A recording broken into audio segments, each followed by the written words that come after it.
Shalom and thank you for listening to Progressively Jewish. The theme of our podcast today is community, and it corresponds to the weekly Torah portion, Bo.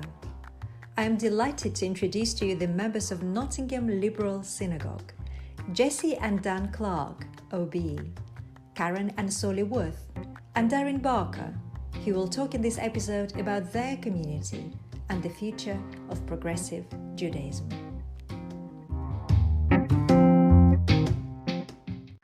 Hello and welcome to Progressively Jewish podcast. Thank you so much for joining us today. I would like to ask Solly the very first question. You are a member of the Jewish progressive community. What made you join it in the first place? Well, for me, joining the progressive community wasn't necessarily so much a choice as something I was born into, my mother having been a member for a good amount of time before, and I was brought up as a member of the community. So for me, it's just always been something that has been there in my life. That was an easy question, isn't it, Solly? What do Jesse got to say? What does Jesse has got to say? Answering the same question. Yeah, so like Solly, I was born into and brought up within Nottingham Liberal Synagogue. My mum was a member, but having grown up, I've now rejoined as a member, and I think that is probably because of that strong link with family and community, and having sort of moved away when I went to university, realizing that perhaps I wanted something familiar, and that was an important part of my own identity and my own way of thinking about who I was and how I understood the world is a really important part of being a member. Thank you very much, Jesse. That's interesting. Now I will ask your dad, why did he join our community? Dan Clark. Thank you, Rabbi. Yes, I suppose the simple answer is I joined the community because my wife was a lifelong member of the community. Of course, we weren't married at the time. At the time I first had a connection with liberal Judaism, we were both still 17, both still at sixth form. But I became associated with the community right back then. The slightly more complicated version is, although I was associated with the community from right back then, I had what you might call a fairly long probationary period, because it was about 15 years after that first contact before I converted and became a member in my own right. That's really interesting, Dan. You see, it was special for you to come on the Progressively Jewish podcast for me to find out that actually you converted, you made that decision only 15 years after you and Jill married. Oh, that's better for us. You made a great asset for our community. And now I would like to ask Darren Barker, who is married into the third generation of the members of our community, asking, you've got your children are third generation. I think Darren's wife, Gemma, is the second generation of the members of our community. What made you join our community? So I mean, probably the food, I think, was the driving factor. As well as love. So I met Gemma, and so my sort of religious background really was a very sort of loose Christianity through my parents. Very, very informal. My parents weren't great churchgoers either, and neither was I. But when I met Gemma, I started to get sort of slowly integrated into the liberal Jewish community through all of the great festivals and events. So the answer, I suppose, is kind of love and immersion in sort of Jewish culture. And now I am Jewish because I converted. So Gemma and I did a year-long course at Southgate Progressive Synagogue. And I converted, which was a great sort of process, and very enjoyable, and I've met many of my sort of lifelong friends through that process, and we're now very much kind of part of this very sort of all-embracing liberal community in Nottingham. So the short answer, food, but yes, love. Oh, that's lovely, Darren. And you're now a member of the vision committee. We come up now with the vision for the whole community, and that's wonderful to have you on that. Well, thank you very much. Food and love. And I wonder, what was the reason for Karen Worth, Solly's mum, to join our community in the first place? Was it food or love, Karen? Well, all of those, both of those things are also important to me. But I was born into a liberal Jewish family in London and was raised through Finchley Progressive Synagogue, which was very important to me. And then when I came to Nottingham to go to university, I basically started a very loose connection as a student, and then it was years later when I sort of...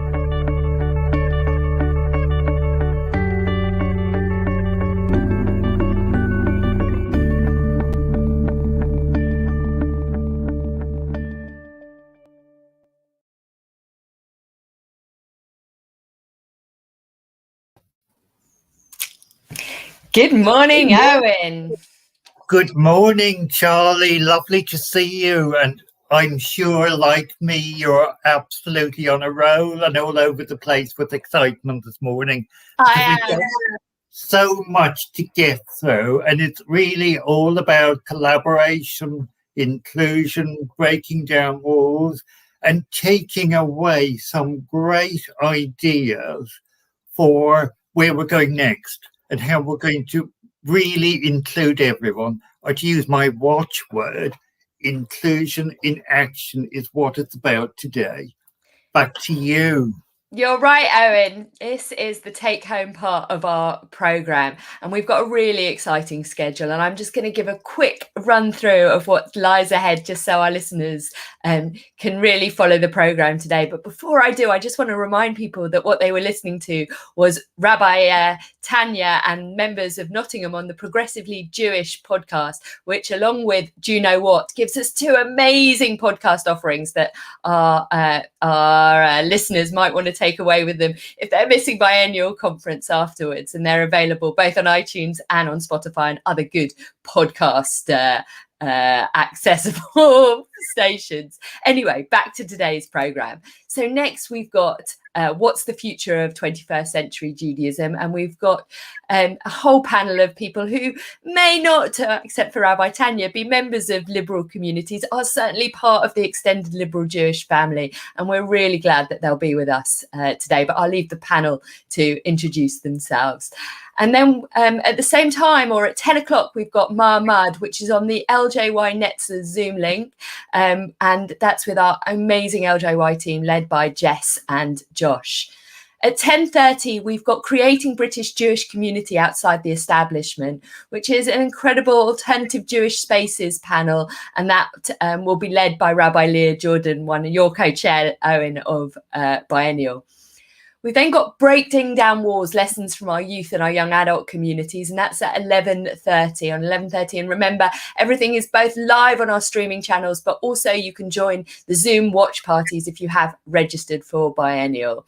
And that's featuring JW3, BKY, Norwich Liberal Community, and our chaplain, our very own chaplain, Rabbi Anna Posner.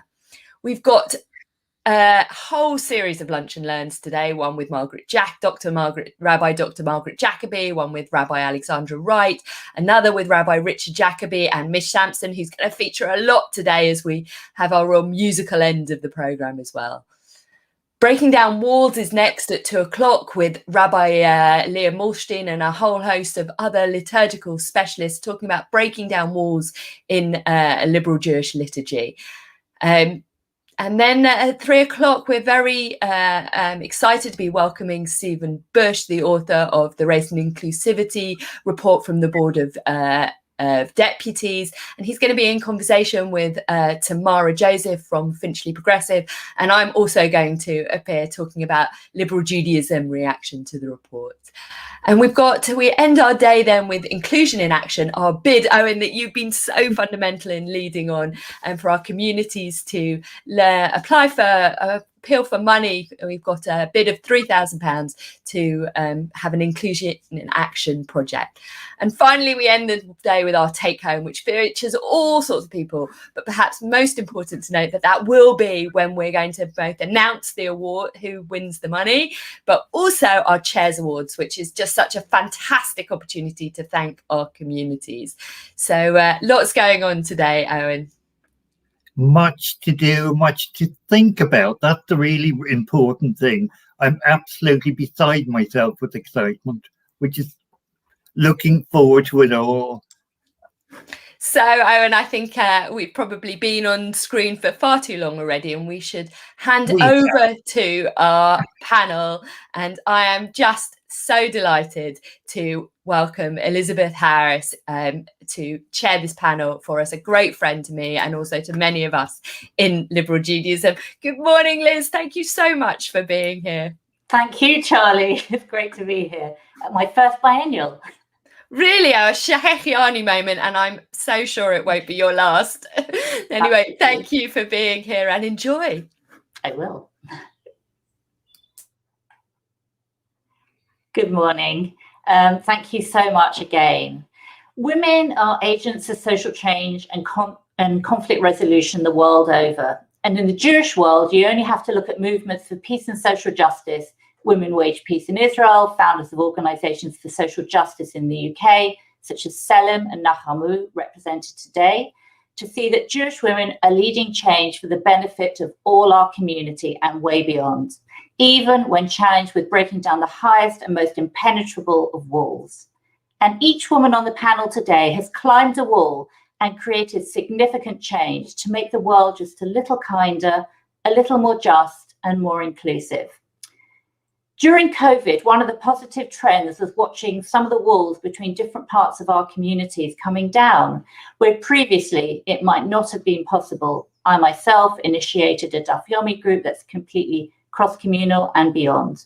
This was partly due to technology. Zoom created a situation where we could have a window into different parts of our community that we might not have had the courage or wish to enter previously, or to easily connect with people that we might not otherwise have engaged with.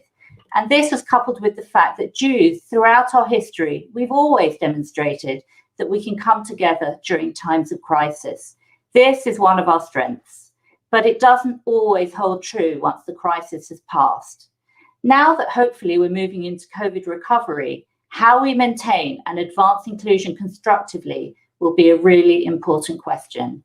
And today we're talking about the future of inclusion in our community and the specific contributions that women leaders can make to this with 4 remarkable women.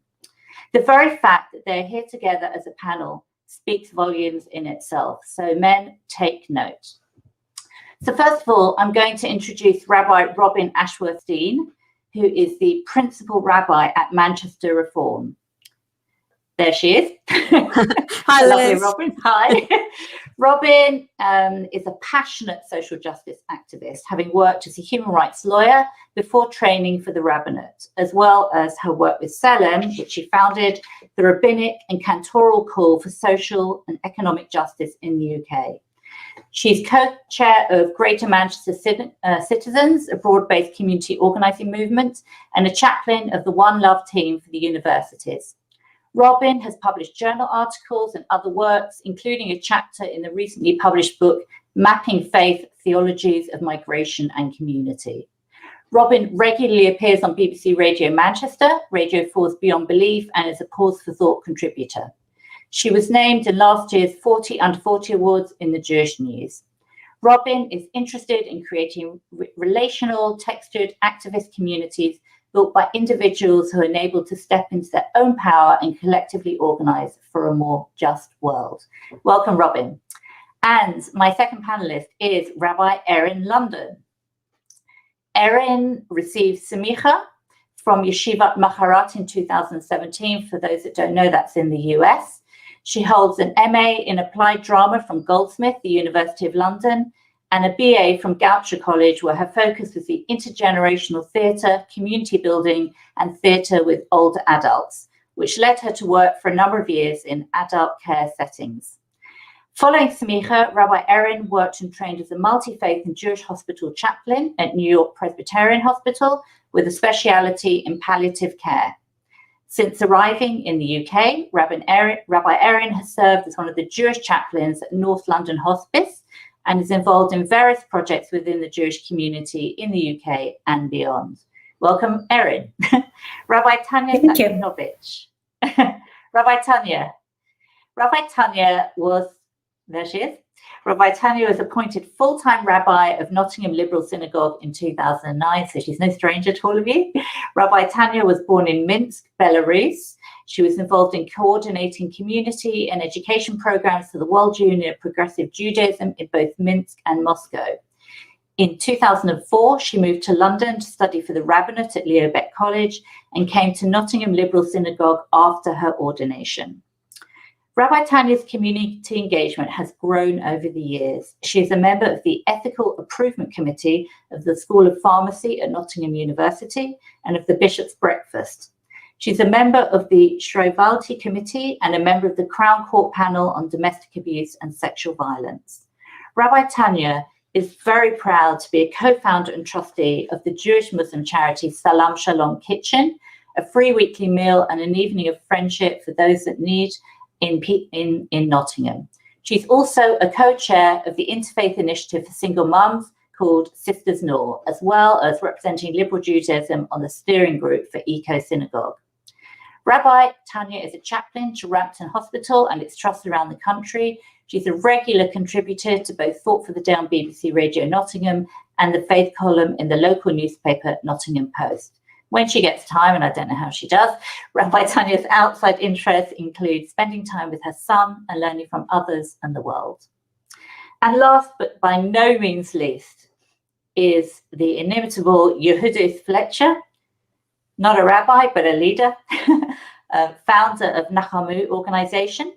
Yehudith leads Nachamu's analysis of harm arising from extremism in the Jewish community, and she shapes Nachamu's advocacy and policy response.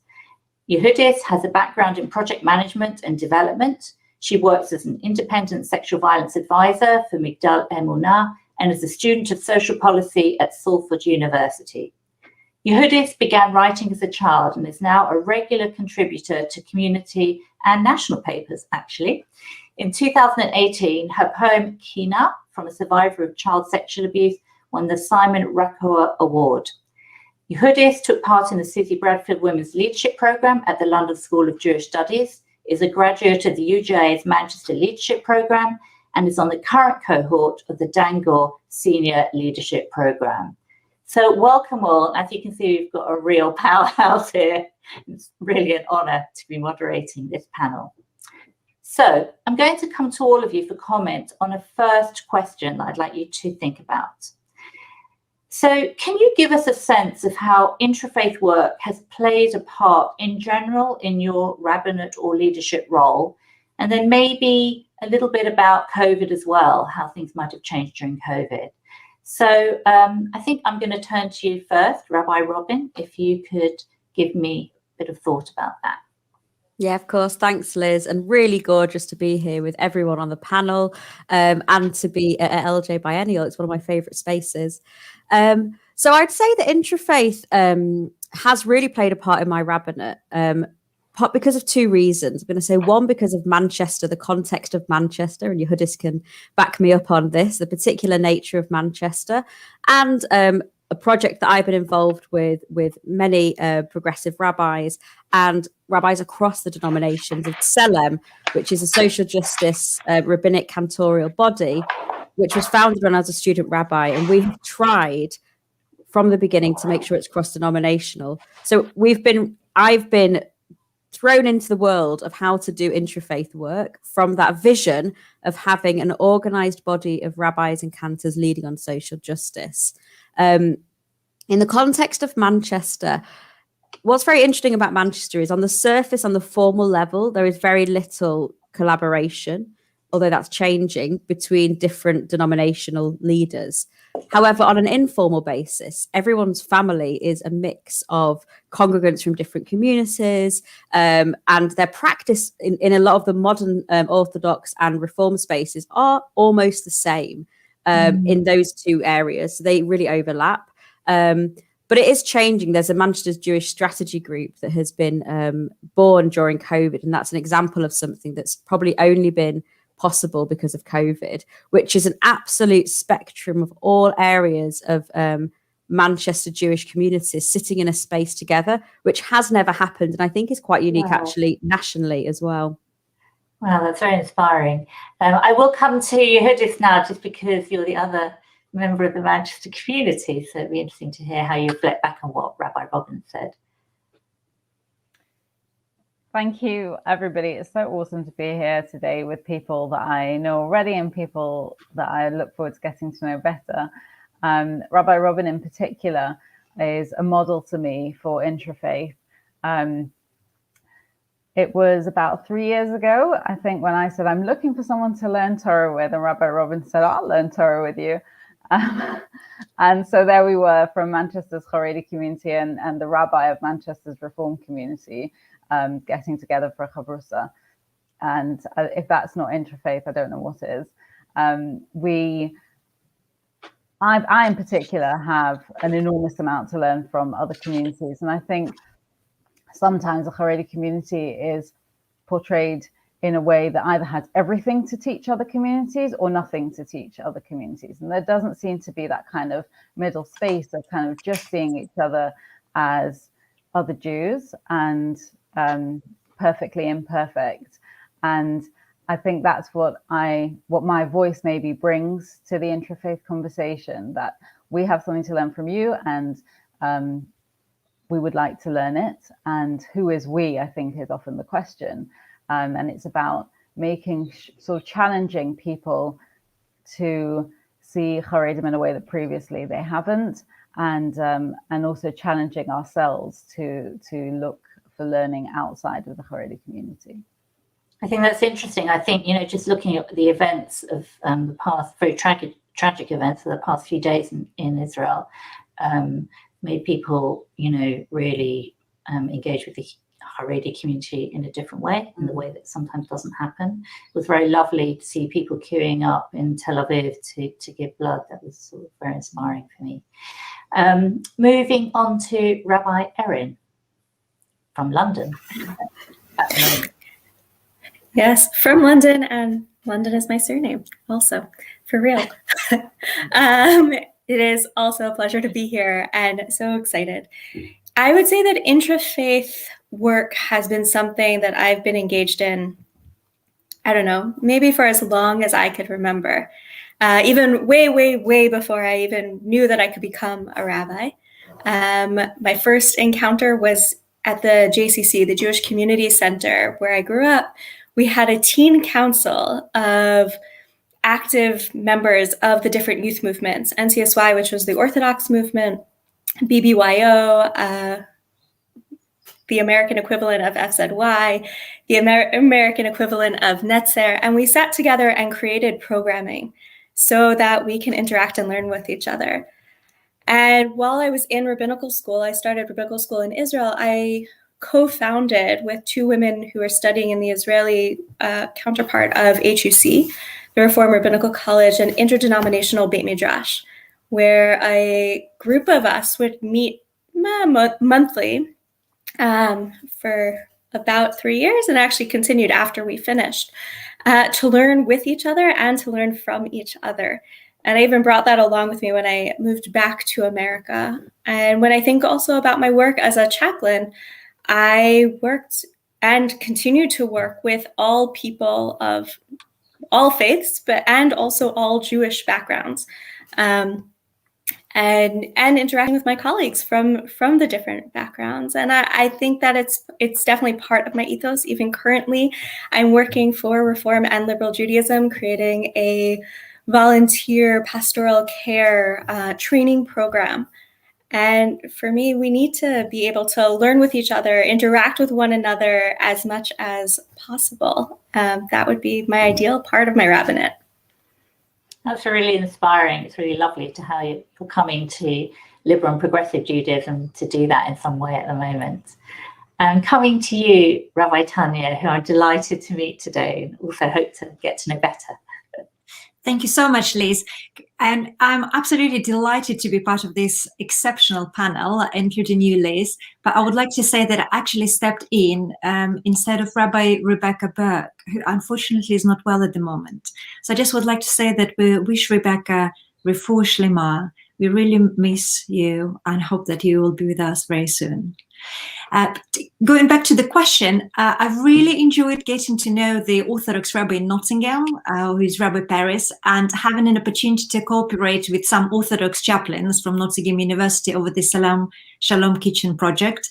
And also now it's such an honor for me to be a member of Ika Synagogue steering group, which includes a rabbi from the Masorti Synagogue, Judaism, and Orthodox Judaism, and Reform Judaism. So it's definitely a true intra-faith work, and I'm very passionate about intra-faith work, probably as passionate as about interfaith work, and I believe that we can do more about it. And I think this work has enriched my rabbinate and made me accept the diversity of Jewish expression, but also made me think about the place liberal Judaism plays in this diversity. I'm delighted that we have so many denominations within Judaism, and that Jewish people can choose their level of observance of traditional mitzvot, as well as having a diverse way to live their Jewish life and express their Jewish identity. So as faith leaders, I believe we've got to lead our way of respecting each other's identities, but also finding a way of working together. Thank you, Rabbi Tanya. And it was interesting to hear how you felt that it enriches your experience of Judaism. Until recently, I was the director of the Council of Christians and Jews, and one of the reasons that I loved the job was because it was cross-faith, both on the Christian and Jewish side, and that was one of the most exciting aspects of the role. Going on to a more challenging question, I would say, what would you say, and I'll go to each of you in turn, are the pressing issues of inclusion within your own communities? And do you think they are relevant or more relevant for your or other communities? And I am going to start with Yehudis, if she could reflect on that. Thank you. I think the question is in two important parts. What is the,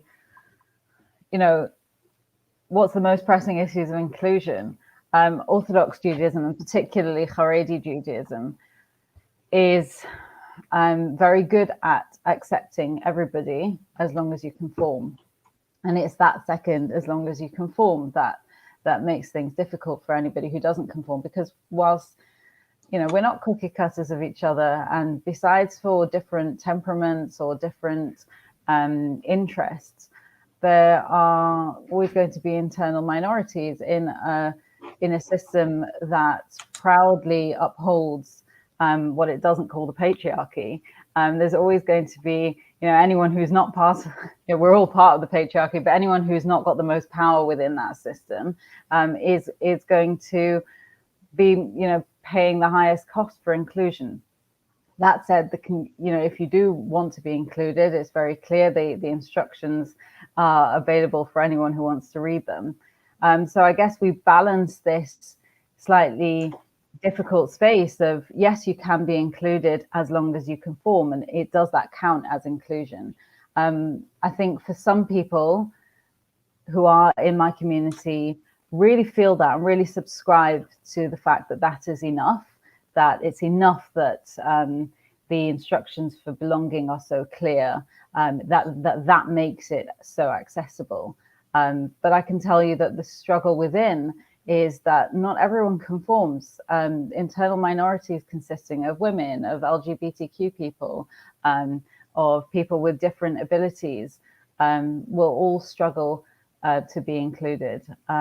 So that's the challenge that we face. Remind me what the second half of the question was, Liz.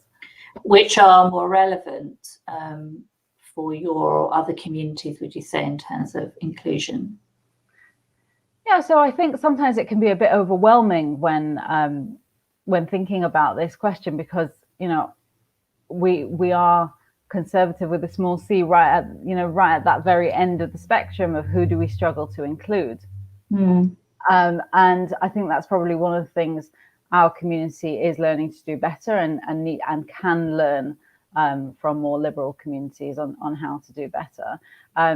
Having said that, I really must put it out there that we, and this is a point that I know isn't the easiest to hear, but we struggle to be included outside our community as well. And we need to be counted as part of the Jewish community. And when it comes to inclusion and talking about planning for the futures for the community, it's really important not to see this kind of binary of the Haredi community and the rest of the Jewish community, and to think positively and creatively and constructively about how to plan for the whole community, including all of its parts. Can you think of a specific thing that other Jewish communities can do to reach out to the Haredi community? And maybe I'll let you dwell on that while I go to somebody else if nothing comes to mind immediately. Yeah, I think it's just my strapline with Haredi people are people, and please see us as individuals. Wonderful. I'm going to go to Erin to answer the same question. Would you like me to repeat? So I think similar to what you just said of inclusion, there are lots of groups of people that are not always included in the best way, or if at all, within the community. And I do believe that there are some communities that are working really hard to become more inclusive, whether that is for women, whether that is for abilities and disabilities, whether that is for LGBTQ+, whether that's for Jews of color. And it's really thinking about what can we do, where are our biases within, and how can we try and reach out and think, I would say also think creatively and also learn from one another. I think that's one of the big parts of intra-faith work that I love the most, is that we can watch what other communities are doing, because other communities are also doing well. And we can learn from each other, and some things we can implement. And it goes all the ways. And we can also learn from the things that communities aren't doing so well and try a different version of that. And the only real way for that to happen is if we're having conversations. We can't actually know what other communities are doing just from reading the newspaper, because as we know, that's not going to tell the whole story. That's not going to give us all the nuance. And so really striving to create a space that feels comfortable, that feels safe, that feels welcoming. And I think similar to what you just said, when you're dealing with a halachic tradition that is binding, and people believe that tradition needs to be followed, so then the way that conversation happens or has to happen is sometimes difficult, but I also believe that the conversation can happen, and there are ways to create more inclusivity even within the structures that are in place. Thanks. It's really nice to see the idea of keeping the conversation going and not just, getting an image from the Jewish press or whatever it is, which can sometimes be divisive. So I very much like that approach. I'm going to come to Rabbi Tanya now to hear how she feels about this. Thank you, Liz. I think liberal Judaism prides itself for being inclusive. I mean, that's the whole Biennial what's about. When it comes to inclusion, we have more extreme diversity in our opinions about Israeli politics than on inclusion and diversity in our communities. We were a part of a gay marriage campaign. We are having training to work with children and people with disabilities. I think in most of the communities now, mental health issues are at the top of our agenda, probably again in most of the communities. LGBTQ members can join liberal communities, and non-Jewish partners of our Jewish members are welcomed into our communities as well. Though I'm sure that within each of our community, there are individuals who might have a personal bias against some of the categories I have just mentioned. We probably can learn more about the history of such ancient groups as Sephardim and Mizrahim Jews as well. But despite all our efforts, we know we always can do more. That's a lovely message. I also just wanted to say that Israel is a divisive issue, I think, whatever denomination you're in. Unfortunately, I don't think any of us have a monopoly on that one. But I liked your final word on that. And Rabbi Robin. Great, thanks. I'm so loving this, by the way. I'm learning so much. It's just great. I think one of the challenges that I find as a community leader for a progressive community is that our strapline is that we're inclusive and welcoming. Like, as Rabbi Larry Hoffman says, every progressive synagogue says that on their website, right? And actually, to live up to that ideal is incredibly difficult. I would say this is like the one main topic that keeps me up at night as a community rabbi. How can we embed within our communities inclusion? And that's because, as Yehudis was saying, that my community and every community, the synagogue structure is ultimately a patriarchal model, and patriarchy and white supremacy are like at the heart of it in the way it's structured. So I feel like constantly we're working against that to embed a culture that is open, that is transparent, and that is accountable, which I would say are the main pillars of an anti-patriarchal, anti-racist community. And that's really hard.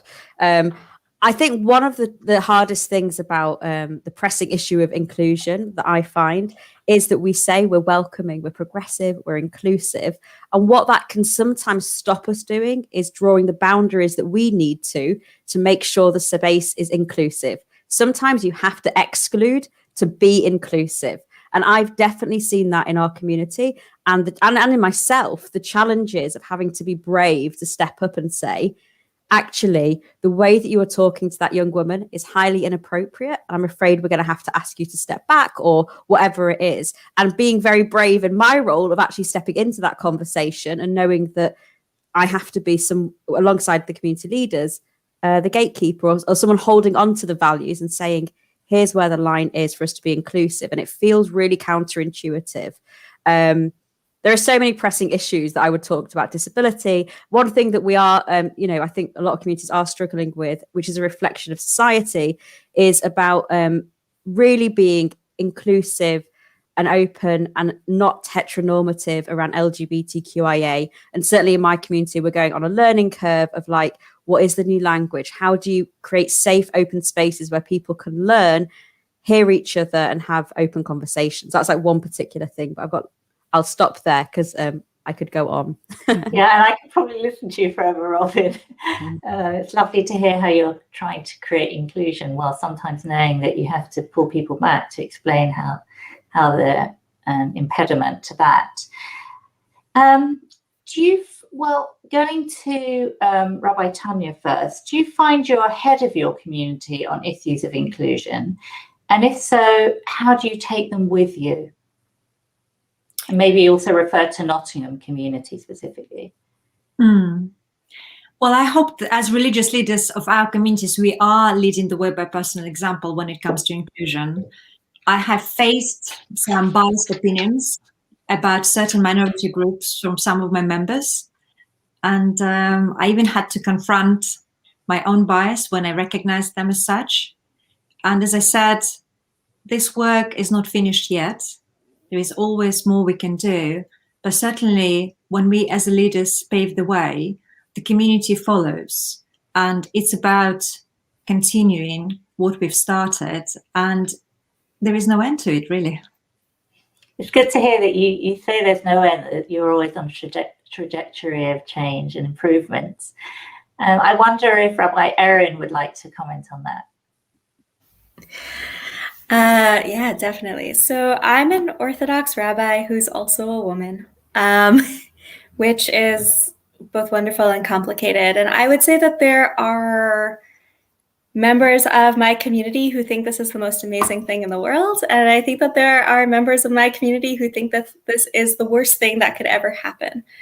And so it's both. It's both and not every part of the community is ready or accepting for women rabbis or female clergy or female religious leadership.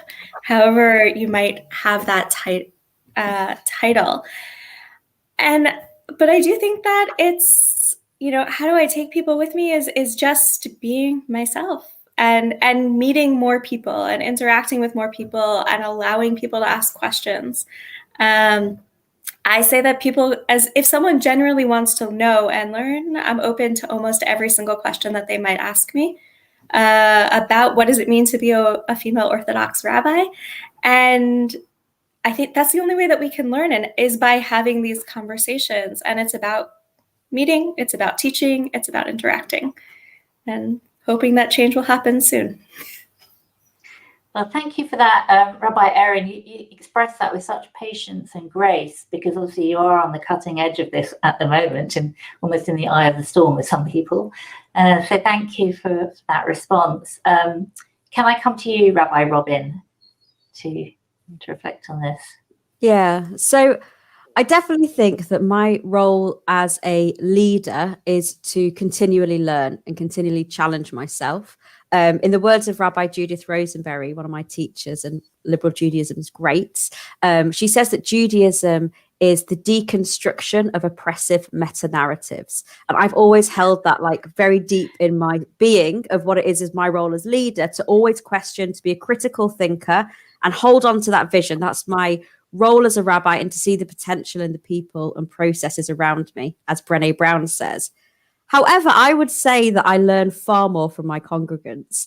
I love it when I am agitated by congregants in a good sense, that they will call the community out, call me out and say, actually how you introduced around pronouns, for example, really made me uncomfortable.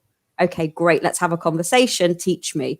We've got a member who's a BSL, British Sign Language interpreter. I have been on a complete learning curve about how we make sure we're a capital D, small d inclusive community. I love that. I think one of the challenges I have of being held to account in that way is being a woman.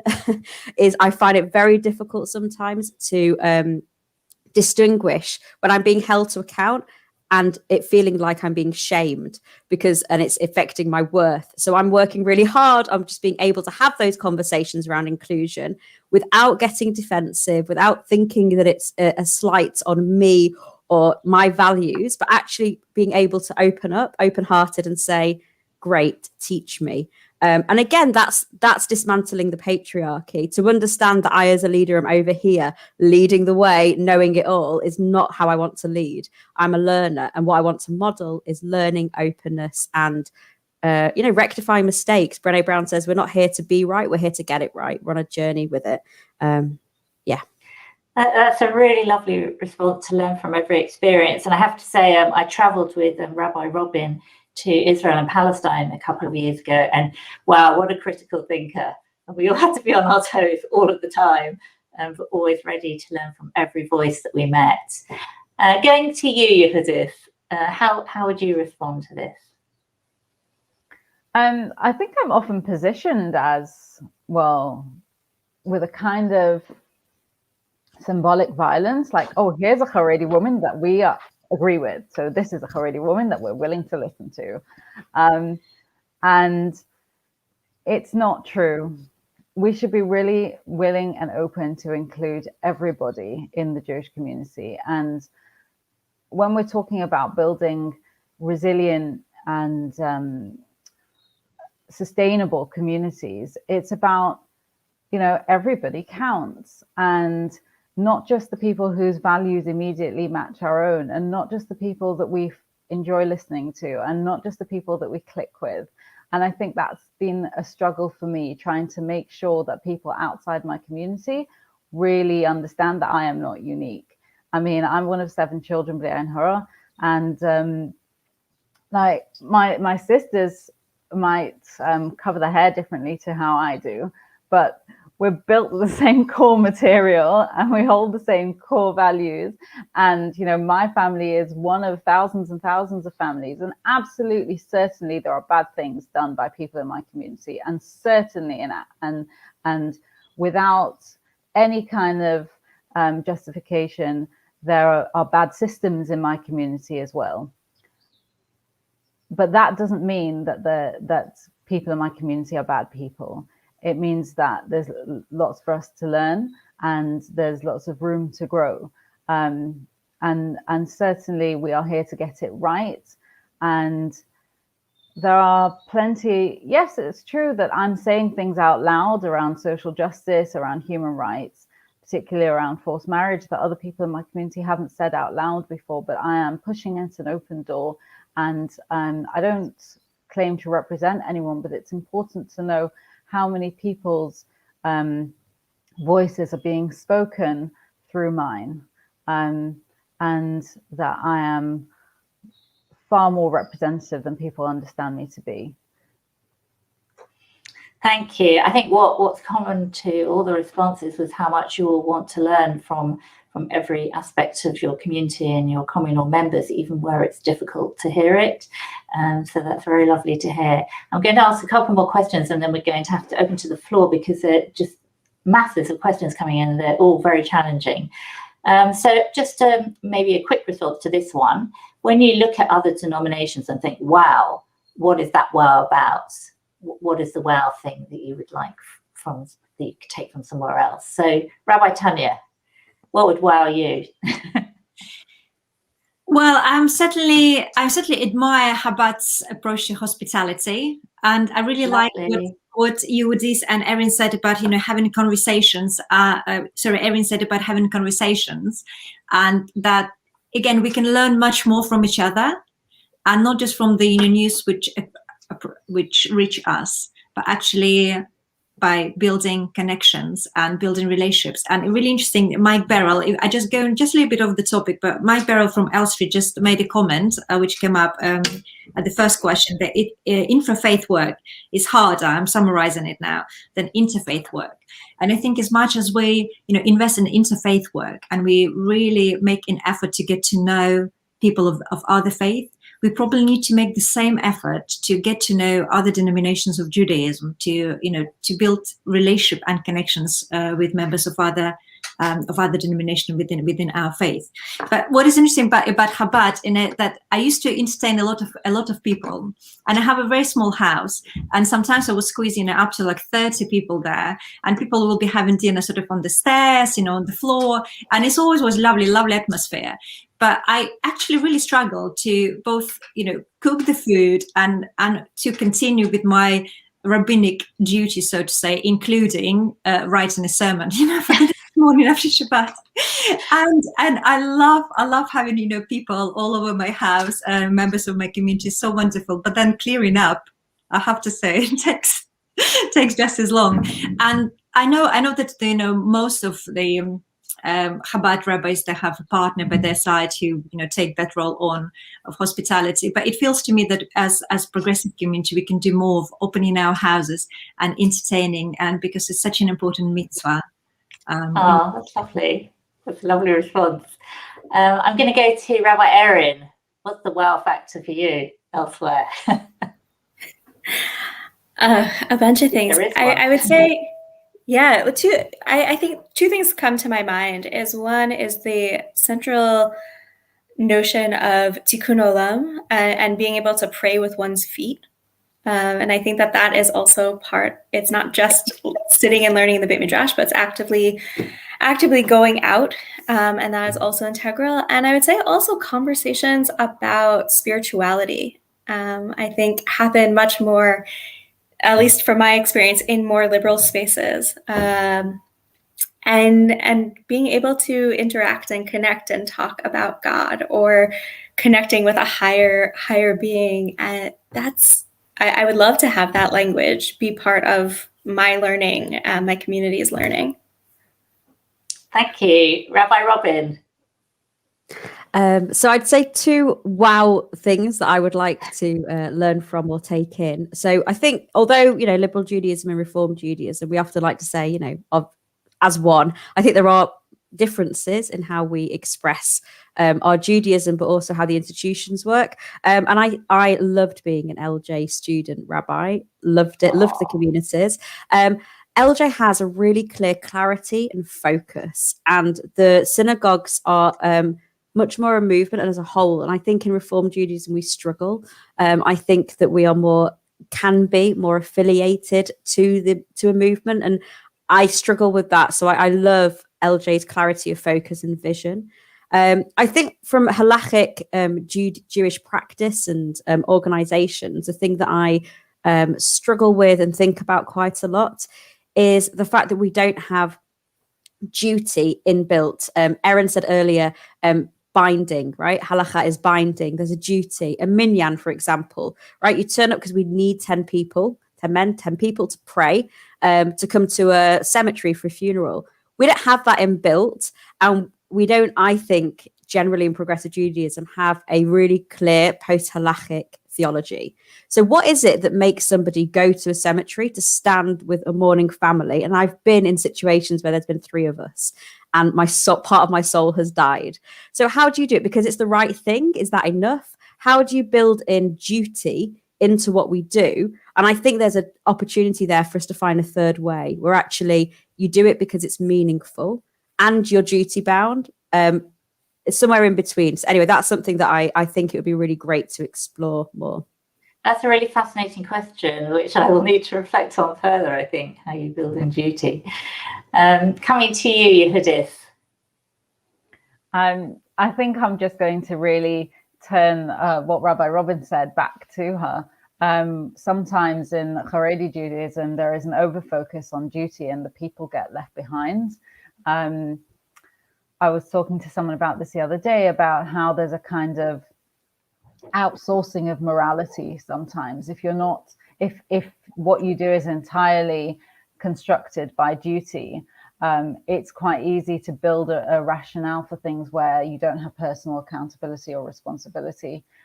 So my rabbi told me to do it, is not a good reason for forcing your daughter into marriage, or denying your child access to education, or some of the other human rights abuses that occur at higher numbers than we wouldn't be comfortable with anything. And I don't want to say it's common, but it's systemic abuses that occur in the community can be rationalized by saying, oh, this is not something I need to take personal responsibility for. And that's something that I've seen outside the Haredi community, within other denominations, is this kind of personal motivation that is values driven, that makes people stop and think, no, what is the right thing for me to do right now, and really take that responsibility for their actions, as it broadens into tikkun olam. But we're not just talking about tikkun for the whole world, we're talking about also tikkun for our personal worlds, our families and our communities that we live in. It's really interesting to hear you speaking after Rabbi Robin, hear the flip side of that there. Just that nugget in itself was a wonderful interchange. So before I go to my really wow question, I'm going to take some questions from the floor. So you'll have to wait for my final wow question, which will come towards the end for all of you. So I've got some really challenging questions from the floor, but we can grapple with that, can't we? So I've got a question from Sophia Woodley. She said she'd be interested to hear how the participants feel conversion impacts interdenominational collaboration. Well, that's a biggie. Are there issues collaborating with other Jewish communities that might not recognize converts as Jewish? And I'm going to come to you first, Erin, to hear, and I know it's challenging. Try and grapple with that. My initial answer to that is it shouldn't. My second answer, as I'm thinking about it, is I think it depends on what we're trying to do as in our intra-faith work. If it's about learning from each other, if it's about collaboration, if it's working on projects together, I can't imagine why that should be or could be an issue. And so that's my initial answer. And when it comes into particulars of it becomes more complicated, can become more complicated based on people's beliefs of conversion. But I actually believe that we should be there's a larger question about how conversions are being done, I would say. I can speak from the Orthodox community, or from my understanding of what happens within the Orthodox community, of things can and maybe should change in the global picture. But very I guess simple answer is no. We can work together and do things together. And Yehudis, would you like to say anything about that? Yeah, I think it's something that comes up as an issue. Certainly, I was brought up in Glasgow, being told that some people just aren't Jewish, even though they say they're Jewish, and don't believe them when they say that they're Jewish. And that was the narrative that was my starting point. I think I'm less interested now in who other people think are Jewish and who behaves Jewishly, and thinking about people being created in B'Tselem Elokim, in the image of God, with, even if it's a person who I disagree with, there will always be something that I can learn from them. There's always going to be some kind of kinship that I can have from them, as long as we recognize ourselves as both working towards the same ideals, and more people than you think are working towards the same ideals as you are, and certainly as I am. Thank you both. Is there anything you'd like to add, Rabbi Robin, to that? Then I'll turn to Rabbi Tanya. Yeah, so I think this is a great question from Sophia. I think conversion really impacts. I think it's all very well and good to have the fluffy intra-faith, we're working to the same thing and we can do it. Actually, this is a place where there's so much tension and so much hurt. In our Reform community in Manchester, certainly a lot of people's story is that they couldn't find a home within Orthodox Judaism, that they might have been members of a synagogue for generations. Their father's been president, and yet they find someone they fall in love with who wants to convert, and there's suddenly not a home, and they come to Reform Judaism or the Jackson's Ray Synagogue. And certainly we've got like a label of that. That's what it is to be Reformed Jewish. It's when you can't, find a home. That's not the full story at all. No.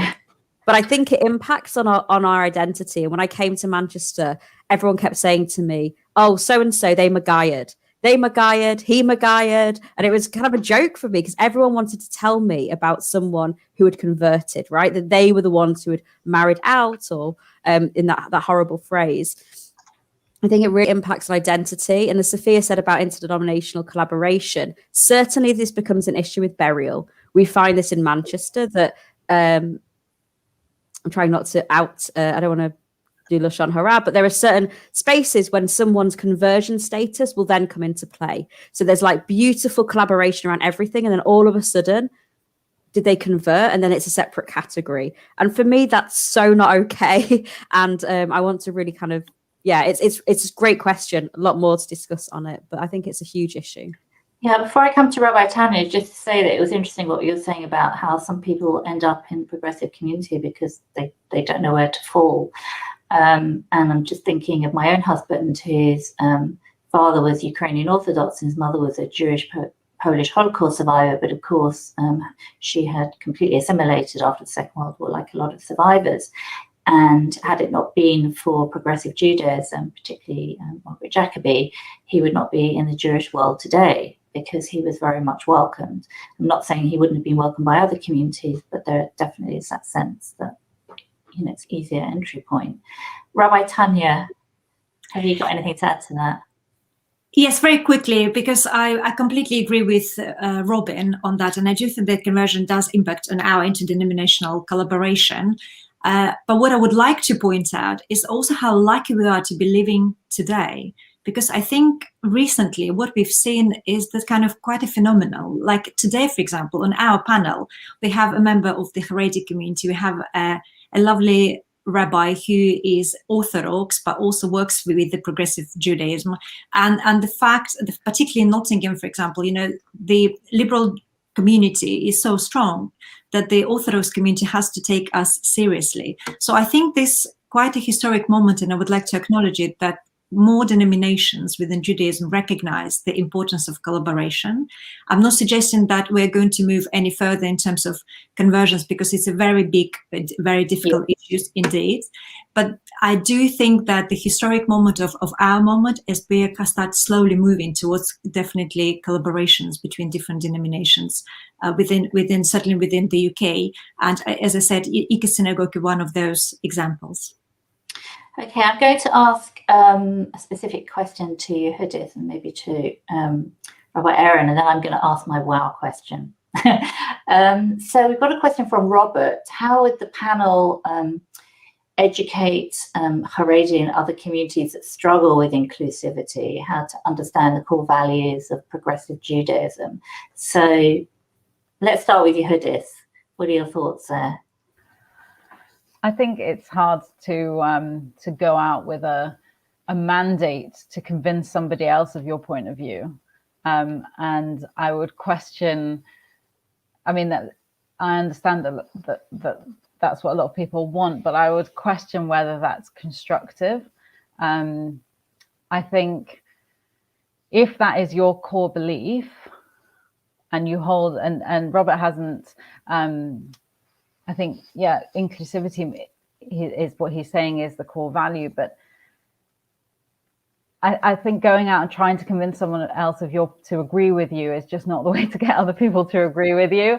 I think a starting point that other people are respectable human beings, a starting point of boundaries, so saying what values we will and will not accept in our space, and being Or Lagoyim, a light unto the nations, and projecting those values outwards is the way to go.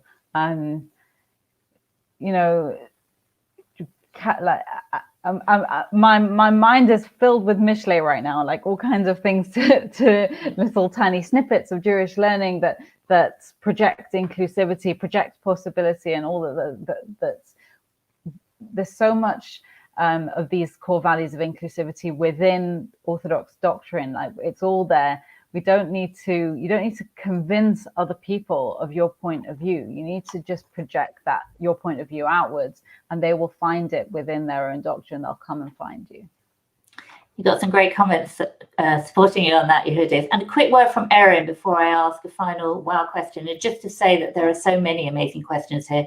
Maybe there's some way that the Biennial can capture them and have a conversation about some of them later, because some of them are very challenging but important. Erin. I agree wholeheartedly with everything that Yehudith just said. We can't force someone to accept another set of values. But maybe it is it's not about forcing someone to accept the values, but maybe it's learning with others from other communities and doing a learning session on what are values. And each community shares some of their values with each other.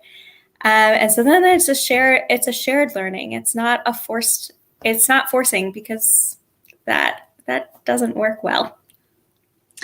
Okay, I think we're soon going to be out of time, so I want to ask the key question.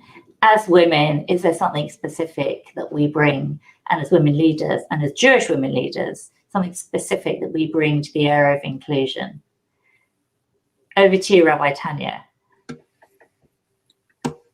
Definitely, I'll try to be quick. Just by being women in leadership positions, which is still sometimes a struggle to accept, not only within the Jewish community, but also worldwide. We bring that sense of diversity and inclusion to what used to be single gender role. And just recently, couple of years ago, and certainly on a few big online events, I've been challenged as a woman rabbi. And a lovely Orthodox gentleman was very nice to me at the World Jewish Relief dinner until he found out that I'm a rabbi, and then it was a completely different story. So there is still a lot of bias out there, and our work is not finished. And we also, as women, hopefully lead the way to greater diversity and its acceptance within our communities. Okay, Rabbi Robin, we've got 2 minutes apparently, but this is really important to hear. I'll be really quick. I think as women, if we can inhabit our status, as Rabbi Sheila Shulman Zichronah Livracha used to say, as insider outsiders, we have so much to bring. And Hannah Arendt, the political theorist, called it being conscious pariahs. If we can inhabit what it is to be marginal and liminal, to stand in that space of what it is to be included and excluded, we have such a power between us to change the structures and each other. So as women, we're in that already, as many other like different minorities and identities are. So to really inhabit and activate that liminal status or the experience of being excluded. Thank you. Rabbi Erin. Very similar to Rabbi Tanya and Rabbi Robin, of holding those spaces, recognizing and remembering our times of not inclusion. I've seen in the comments a lot of people talking also about marital status and not being included or feeling excluded. And that is a huge part of something that's important to me as also a woman. What does it mean when a woman is not married, especially in the Orthodox community? And so just keeping that in our mindsets, and because that's part of my existence. Thank you. And Yehudith. Thank you. I think there's often an over-reliance on women to set the tone and an expectation that women will do the right thing.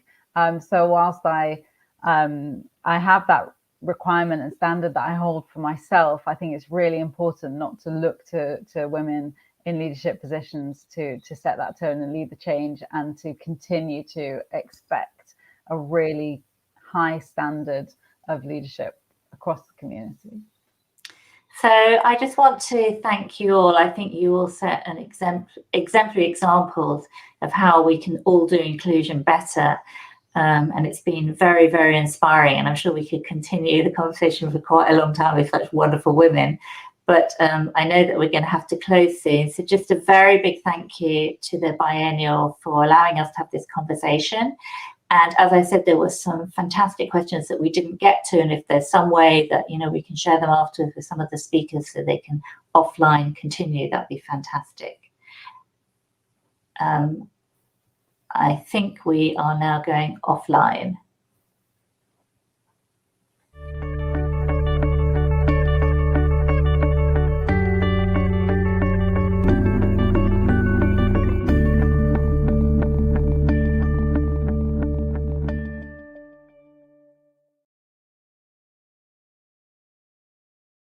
Really was something. It was really, really great to hear the discussion, because it's so important for our interdenominational people to talk and take a lead on social action. I was delighted to hear what they were all saying, particularly on disability and inclusion. It was great.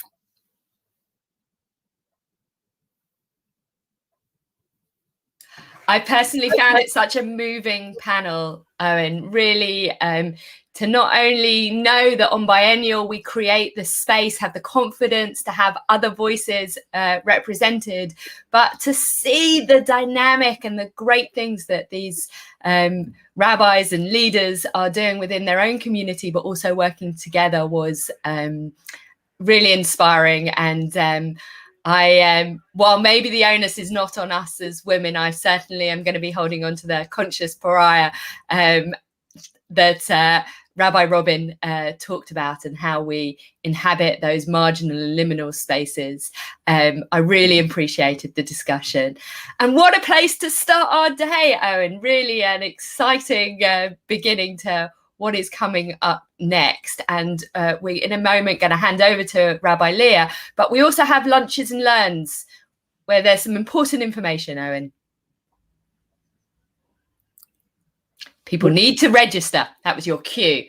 People need to register if they want to attend the lunch and learns. So please, if you would like to attend our lunch and learns, we've got 3 of them today, one with Rabbi Alexandra Wright, one with Rabbi Margaret Jacoby, and one with Rabbi Richard Jacoby and Mitch Sampson. If you want to attend those amazing lunch and learns, you do need to register, because they won't be streamed, and we need to send you to the Zoom access. I think we're ready now to hand over to our next session and to Rabbi Leah. Hi, everybody. Hi, Good Charley. morning. Hi, Good morning. How are you feeling today? I'm good. I'm ready to go. I'm excited to be at Biennial. How are you both? Very good. Thank you. Pretty good. And I'm looking forward to this next bit, particularly because it's an interesting thing for me, because I've always seen myself as outside the establishment, yet I work within the establishment, which is a contradiction.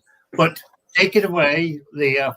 Thank you so much, Owen. So that was Owen Power. For those of you that don't know, who's my co-chair. I'm Rabbi Leah Jordan, the other co-chair of Biennial. The two of us, together with a whole team, co-programmed this weekend. I hope you're enjoying. It's really wonderful to see it all happening, to see all the discussions and the following through of our theme, breaking down walls.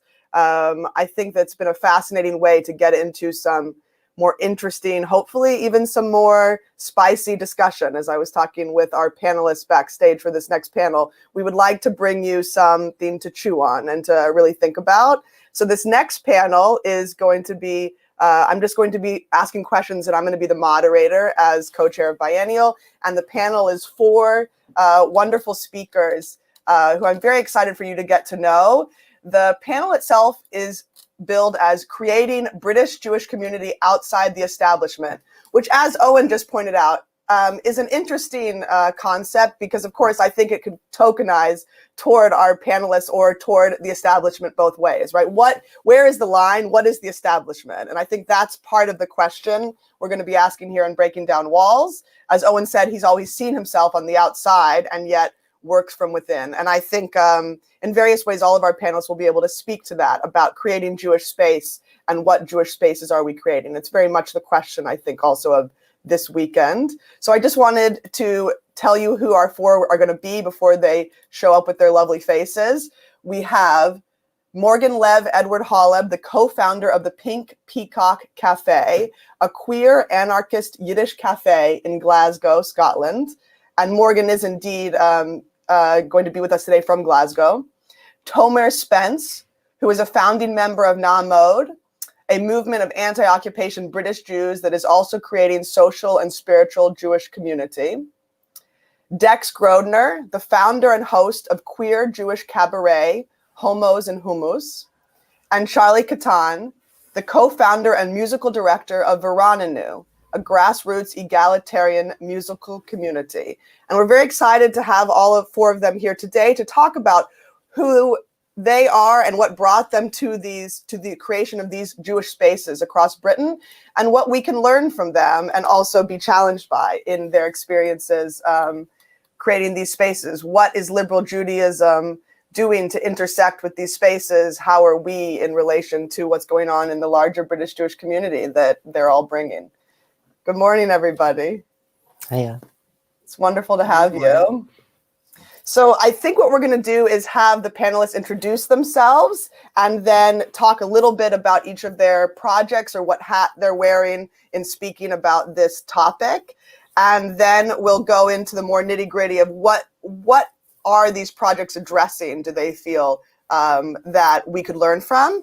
And I hope there will be some time for questions. So however you're watching this, if you put into whatever chat function you have, whether that's on various platforms that you're watching this streaming or in the Zoom watch party, put questions in and they will be filtered over to us. Some of them might pop up on the screen actually below, and we will try to get to some of those questions as well. Hopefully there'll be a bit of back and forth also with everyone who's watching.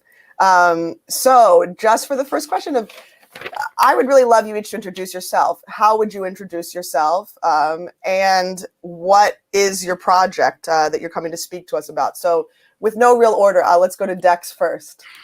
Hi, Dex. Hiya. Thanks, Leah.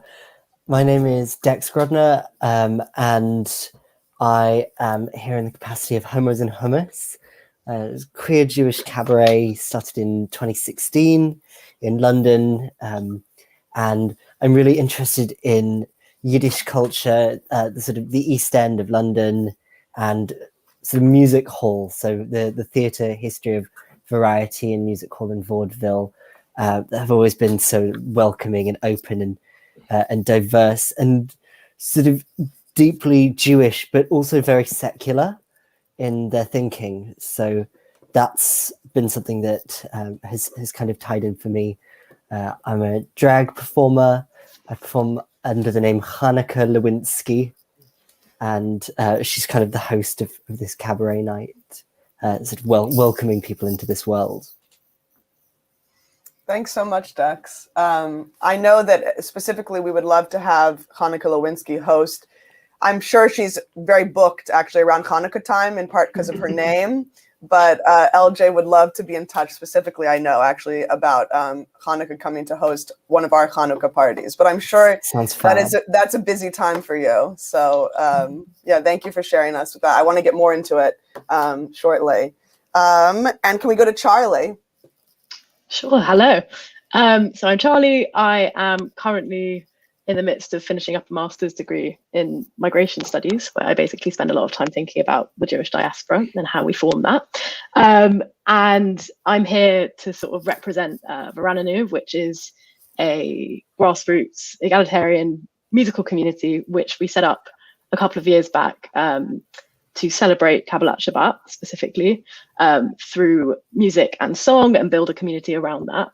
And I'm here in the capacity of sort of representing that community.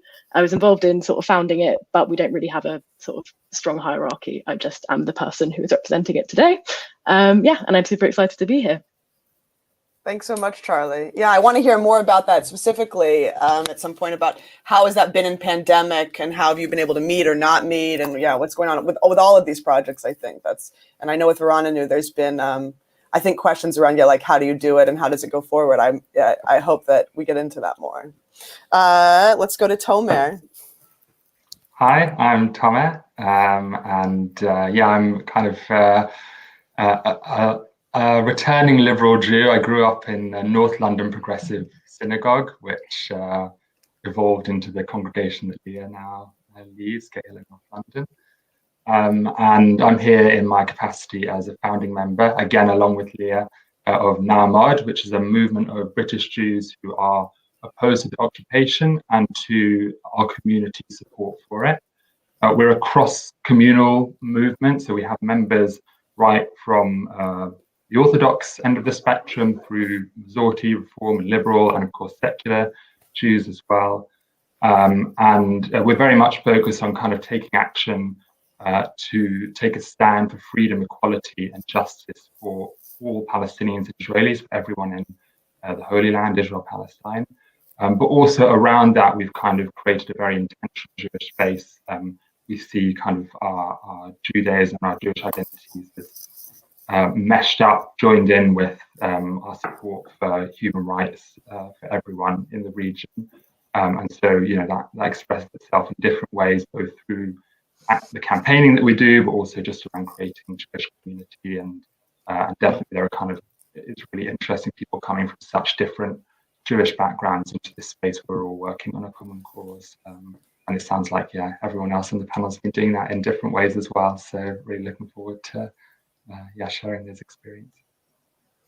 Thank you, Tomer. Yes, as Tomer said, I'm a founding member of Na'amad, and so it's the one of the four things we're going to talk about today that I have the most personal experience with. And I think what started me thinking about this, which is that I know that Na'amad was founded a few years ago for the specific purposes that you talked about, Tomer, and then also it's become a social and a spiritual space. And I'm just would be interested in, I think, the overlap between all of these spaces, that they're doing a lot of things and they're filling different needs, but actually I would be curious about what kind of culture and social Jewish space is being created around, and I think that that's kind of maybe at the heart, I would say, of some of them in some ways. And yeah, thank you for that. And last but not least, Morgan, tell us about yourself. Hi. So I am a non-binary transsexual anarchist Jew. I'm calling in from Glasgow, which is where my project is. So I am one of the co-founders and one of the board members of the Pink Peacock Cafe, which is, like you said, a queer Yiddish anarchist cafe that we're opening. We've got our premise and we are renovating it now, so that's what we're doing. But some of the other sort of like important notes that we hit is everything in the cafe is pay what you can down to zero. And it's like an anonymous pay system. So there's dignity in accessing food, regardless of what your income is. It's also a late night and a dry space. So it's an alcohol-free space, which makes it family friendly. Basically, it's a social, queer, and Jewish space where people can access Jewish life without, like, outside of shul and outside of private Jewish life. And then likewise, it's a queer space, which Glasgow just is in desperate need of more queer spaces that aren't nightlife spaces, which are also fabulous, of course. And yeah, I'm really excited to talk about the spicy, get into that with everybody. Because the other important thing about it is a queer and a Jewish space. Everybody is welcome except for cops and for TERFs. For anybody who doesn't know, that's trans folks who call themselves feminists. And we're also an explicitly anti-Zionist space. We are BDS compliant and we support Palestine in their pursuit for liberation. Thank you so much, Morgan. I think hopefully we'll get into some more of all of that. I agree. I want to get into, the question, I think, of this biennial, which is how is liberal Judaism meeting the needs of the people who are within it, and how are we falling short, and how do we need to take account? And one of the reasons, very transparently, that I wanted to do this panel is because I feel like we're all part of a British Jewish ecosystem, and we all also are in different constellations of that. And I think there's a lot of synergy and overlap in some ways between the various spaces, and that also we need really to be challenged by each other. And I wanted especially to speak about that, which is to this next question, which is, what need or needs does the space you are creating and have created and are part of address that you felt weren't being addressed? And that is an important aspect that space brings. Can we go with you first, Charley? Sure thing. So I guess the origin story of Veranenu came from experiences that I and a couple of friends had being part of the services of Nava Tehillah in Jerusalem for a couple of months, which we found to be radically different, I guess, to anything we'd experienced back home in the UK. And so when we came back, we had this idea of, what would it be like to create some kind of equivalent community where we were, which was in London, and how could we sort of build not only sort of really new and vibrant services, which would involve like new music from around the world, but also how could we build community kind of within that. It took a couple of years to get it off the ground. I think now, like sort of reflecting on what we did accomplish over the year or so pre-pandemic, where we were meeting once a month, I think the needs that we felt weren't being addressed, I think first of all were that there wasn't really a space for people to come together in a very sort of non-formal way, where they weren't being asked to really commit to anything other than just sort of, come to a service and enjoy it and give yourself to that. I think the specific way that we do services doesn't really assume any prior knowledge. So it will be melodies repeated over and over and over until sort of everyone catches on, everyone has the words with, transliteration, all of those different things. So that, you can come with having no prior experience of that prayer, as long as you're willing to kind of be part of the sort of communal voice, then that's something that would welcome you into it. Something else which I think was kind of unique, or something that I hadn't experienced before, was that we would we would ask for one person from the community each time, usually a different person, to guide the entire service. So it was open to anyone who had been to a Veranenu service before, could put themselves forward to sort of provide some kind of link or sort of drush, which went spread over the entirety of the service, to sort of guide the thing. And that was open to anyone. We've had rabbis, we've had complete people with no experience of those sort of leadership before, people who sort of bring poetry into it, people who bring commentary into it, all of these different things. And I think that has also been a really kind of special thing. And I say lastly is this very important kind of social aspect. So we would hold the services in different people's living rooms, whoever could host us. And what I think it sort of ended up being, and what I think we want to sort of reorient ourselves post-pandemic to be, is to create a network among people who are sort of doing the work in various capacities in various spaces, and giving them some kind of community, spiritual home that they can meet other people, build really strong bonds, and sort of go forward from that. So it's like a kind of recharging, incubating space, which is sort of derived from the liturgy of Kabbalat Shabbat. So yeah, I think those are sort of like the broad overview of where I think it was going, and where I think we sort of do something different. Charley, really quickly to that, can you tell us a bit about Nava Tehillah in Jerusalem, and what about, like, if you've never been, what about that service was so striking that you wanted to bring? You know, what was British Jewish, prayer missing that you felt like that added? Yeah, okay, so Nava Tehillah services were sort of, the blueprint is that you have a ton of musicians playing all sorts of instruments, from sort of like cellos, guitars, mandolins, flutes, saxophones, all these sort of things going on. And they would sit in a concentric circle in the middle, and then sort of radiate out of that, like with all the sort of congregation, like sort of, behind them. And their specific sort of way of going through a service is to focus on the Psalms, 7 Psalms, which are meant to be for one for each day of the week, and then culminating in L'Hadadi, and then Shabbat has entered, and that's wonderful. And there were parts of that where we really wanted to emulate. So that sort of 7 Psalm structure, it had become is the thing that we use for Veranenu. And the sort of idea of having, this sort of musical core where anyone who plays any instrument who wants to come and be part of that sort of musicians circle is welcome to do so. However, something that we sort of departed from them from a bit is that I used to play with them, and I felt like there was a sort of kind of like an ego-based thing around it. Like if you were in the musician circle, then you were kind of like had this sort of like celebrity status within the service, and I didn't really enjoy that. I feel like that was kind of like antithetical to the idea of like really communal spiritual leadership.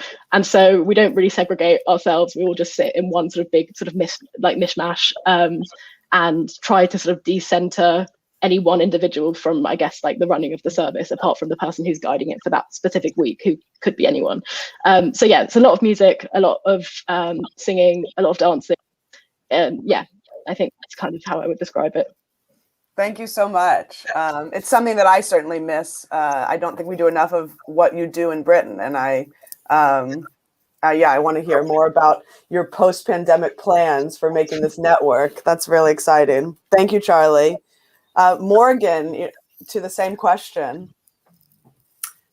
So I think the biggest need that we identified in our neighborhood is economic. I live in a really diverse neighborhood. Glasgow is one of the cities where the Home Office relocates asylum seekers and refugees. So we have a lot of people from a lot of different places, and most of whom are not given the economic support from the government that they should have for basic dignity.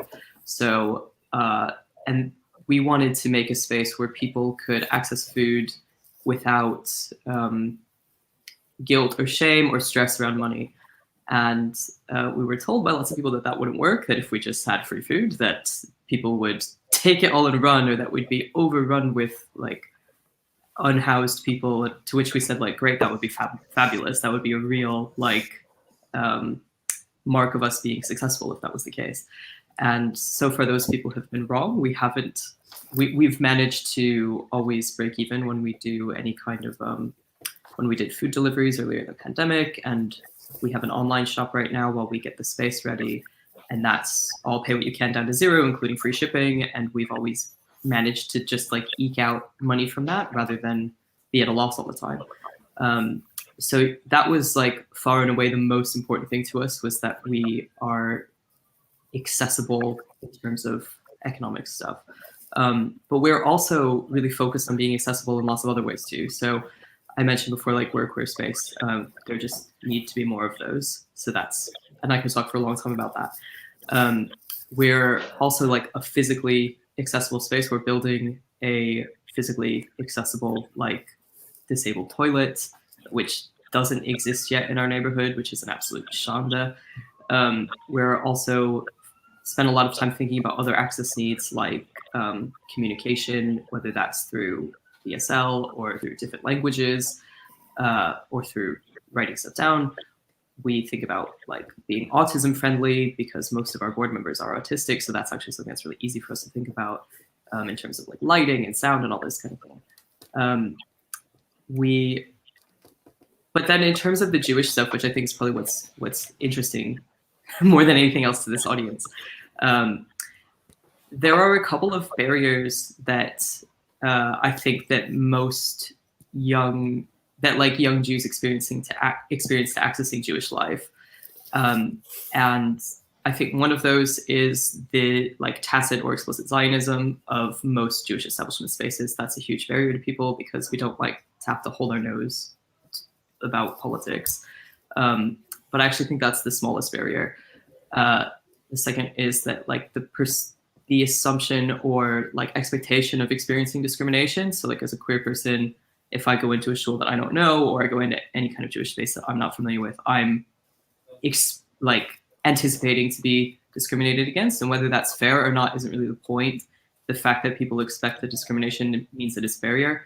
And then the third one, which I think is actually like the biggest barrier to people, is the sense of imposter syndrome. At least this is what I've noticed in my own communities, is that like Jews who did not grow up with a traditional Jewish education, who did not grow up going to shul, are afraid that they're not really Jewish enough to access Jewish spaces, whether that's because they're patrilineal, or whether that's because they don't read Hebrew, or they're not familiar with the prayers or like the holidays outside of Hanukkah or whatever. So that really informed how we made our space, or how we're making our space, to be like really, really welcoming to those Jews who don't feel like they have a home somewhere else. And that's the experience of a lot of our board members as well. So it's peer led rather than feeling paternalistic. Yeah, I think we also just really wanted a social space that's explicitly anarchist and explicitly like anti-capitalist and anti-imperialist. And I could talk for a long time about anarchism, but I'll just say that it's such an important part of Jewish history, and especially of Yiddishkeit, which is where we sort of focus. But it's something that's denied to us in our learning, whether that be through like traditional Jewish education or just general like cultural omission. So we're really excited to be part of the Yiddishkeit like anarchist revival, I guess you could call it. Thank you so much, Morgan. So much there. I hope we get to circle around to some of them. Specifically, you were saying young Jews expecting discrimination going into spaces. I hope we can circle back around to that, and to imposter syndrome that you talked about.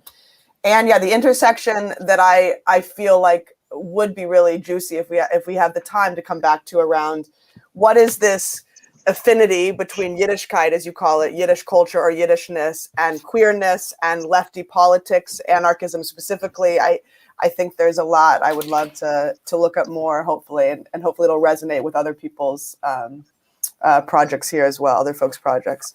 Let's move on to Tomer, speaking of Israel-Palestine and Zionist spaces, non-Zionist spaces. What's going on with Na'amod, Tomer? And yeah, what needs is it filling? Yeah, so on the kind of the Zionist question, so we are a very broad-based movement, and we don't take a position on Zionism. So we welcome anyone who's a Zionist, a non-Zionist, or an anti-Zionist, whatever else they define as post-Zionism, as long as they kind of share our opposition to the occupation and our belief that everyone in Israel-Palestine should live in freedom, equality, and justice. But our existence definitely reflects, I think, the centrality that Israel holds in Jewish life today in the UK, but I think in all diasporas.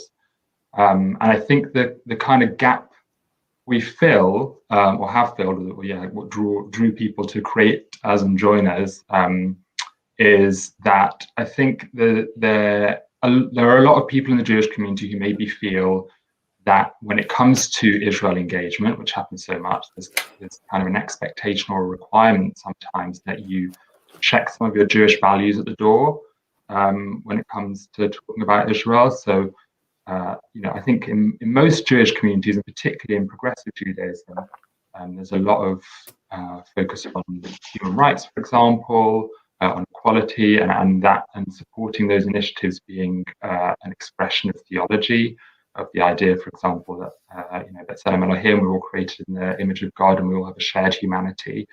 And we do that in a lot of contexts, both in the UK and around the world. But I would say sometimes, if not often, that stops short a bit when it comes to Israel.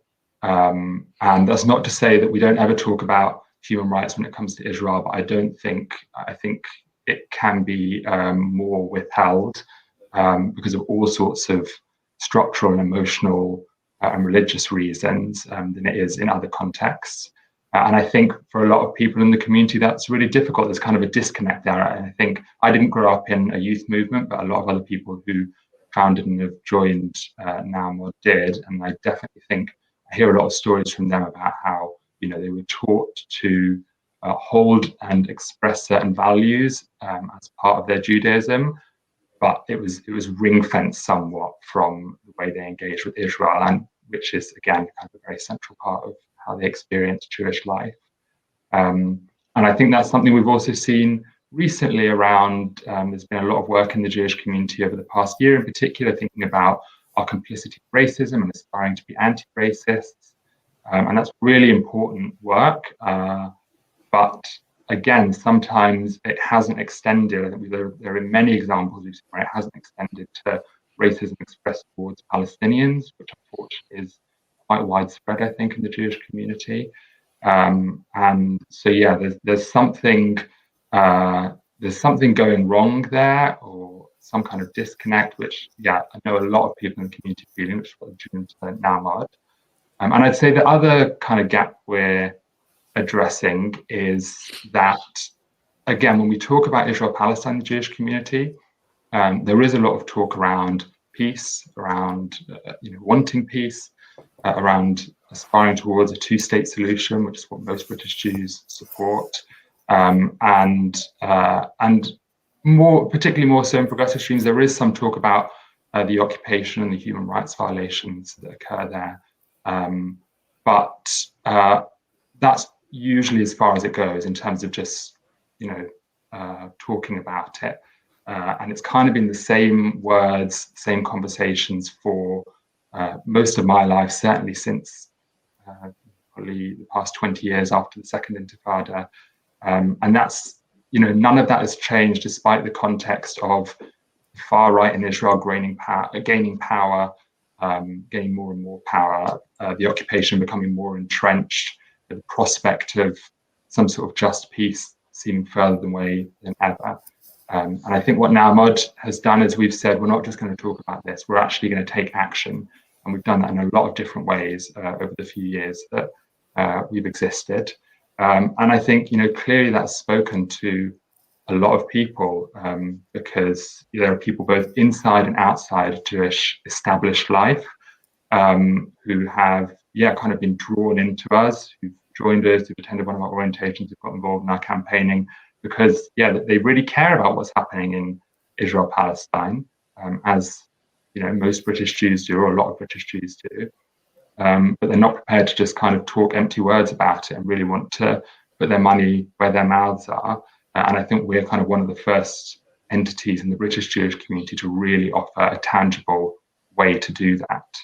And the kind of the suffix I would add to those two examples is that I think clearly that's come from within people who are engaged in Jewish communal life and felt that something is missing a bit, and that, things aren't being done in the ways I've discussed, that there's kind of gaps there. But also people, I think, who are outside Jewish communal life and are looking for a way in, but feel like the way that the established Jewish community engages with Israel is insufficient in some way and a barrier to them getting involved in Jewish communal life, which is certainly something I felt. I lived abroad as a teenager. I kind of felt my way back into the Jewish community being here in the UK as an adult, and that's certainly something I came across. And I think that's probably, again, where a lot of the spiritual communal side of NAMOD, alongside our campaigning, speaks to a lot of people and gives a bit of a home in the Jewish community, which they haven't been able to find elsewhere.